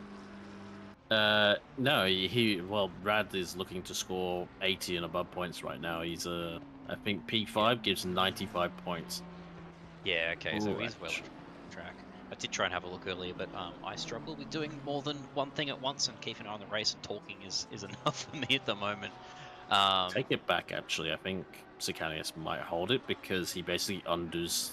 He's got 70 points minus right now for his current drop round, but obviously he'll score 0 today, so he'll actually get 70 points back while still scoring 0 on his current lead. So I can't be bothered doing the maths, but I think actually Sicanius might be safe from based on current projections. Yeah, we'll let Glenn in his software do the maths on that one once this race comes to an end. It's really hard to guess before the LS race. Yeah, the drop rounds make that a little bit difficult as well when you've... Oh no, the screen's frozen. Oh, it's no, not the car. Ben's Maybe. computer is having a die. No, that is... Oh, wait. No, the timer's still going, and... Oh dear. No. This is... I'm this is hoping not it's... I hope it's just our broadcaster's connection, not Sir, because I'm pretty sure Glenn's gone to bed. We are checking. Well, thank you to everyone in the chat right now. Thank you everyone who's still watching the stream. Sorry, Luke, Liam, go on. No, I was just making the same comments as you. Yeah, this is a little bit of a problem here. As you said, Glenn has gone to bed as far as I was aware, so unless someone's got Glenn on speed dial, we Yeah. Well, this is only my first season doing commentary. I'm not really sure what happened at this point. It's a first for me. Just to give it out to chat. We weren't sure we were gonna run this. We were gonna run the split. We were gonna run the split tonight. But we were probably gonna can the stream based on the attendance, but it did pick up towards the end, and obviously we're happy to do it. But I'm hoping it's not the server itself, because as I said, Glenn has gone to bed. I don't think we would be in a position to fix it regardless, because what we would have to take everyone's. We're well into a race. I don't. This might be a half points. The server is dead. Gathered here today. Oh no. Yeah, otherwise we'd have to try and red flag and recall all the positions and get a server restart and yeah. Yeah, and people's gaps would be dead, like gone as well. Cause like, how do we police that? And this might be a half points race. I think that's what we run for dead over races. Yeah. We shall stand by, chat, as we see what the admins do. You have to go diving through the regulation book here and see how that's going to work out for shorter races. Only 25 minutes left, so if it had been a normal race, we would have been pretty close to the end. But yeah, I don't know if this is going to be if this was a Kunos thing or whether it was a I don't know, a server thing. Kunos servers are usually pretty good once you can get connected. And well, these would be our own servers. That's the thing. I think this not is actual Kunos server. Yeah, I think this is going to be more to do with our side, which is super unfortunate to see. Obviously, we don't want to see any races decided like that, let alone the final round with championships at play. So we'll see what we can do, but I think that might be it for the racing tonight, folks. Yeah. I believe the last instance that we did have server issues as well, it kind of happened right at the start of a race, which is hence why we reran that race, I think, the next week. But that was also in the middle of a season. This is the end of a season. We've got a short stay over to the next race, so I'm not sure if we would rerun this race next week. If it does happen, I'm not an admin, I'm not saying. Don't take anything I ever to salt. I dare say this might just go up to a half points race, which will be unfortunate because I feel like some drivers have really done a good job out there. Taufik obviously has been driving great. There was Taufik from Giacomin, Barker, Wittner, Rad. Hill had already boxed, so actually it's worse for Hill. Damiano, I think, was in there after Vintner, I want to say, because yeah, as we saw, Hill already boxed. But it looks like, I would say, unless our race, our broadcast director here has any more information than we do, I did double check our Discord and I don't see anything from Glenn, so it looks like he unfortunately is not available. But yeah, I don't think we could do anything even if Glenn was around. We're well into a race as well. I think we call it there then. Yep. If Benjamin and yourself, Liam, are happy, we shall have to end the broadcast there. But congratulations to Mr. Taufik and Giacomin and Barker. I believe that will be the podium. Unfortunate for Graham Hill, as he just boxed and the server died, so he lost positions for nothing. But yeah, thank you to everyone. I think that was an omen. Maybe we shouldn't have done this. Maybe this was we thought about not broadcasting this split, and then the server died. So what does that tell us? Should listen to Glenn next time. But anyway, thank you everyone. Join us again tomorrow for Split Blue and Red. Fingers crossed I'm in those races. I hope those servers don't go down. But we'll be back tomorrow. This time 7:30 p.m. ADT, whatever it is. And yeah, thank you everyone, and see you tomorrow. Bye for the day.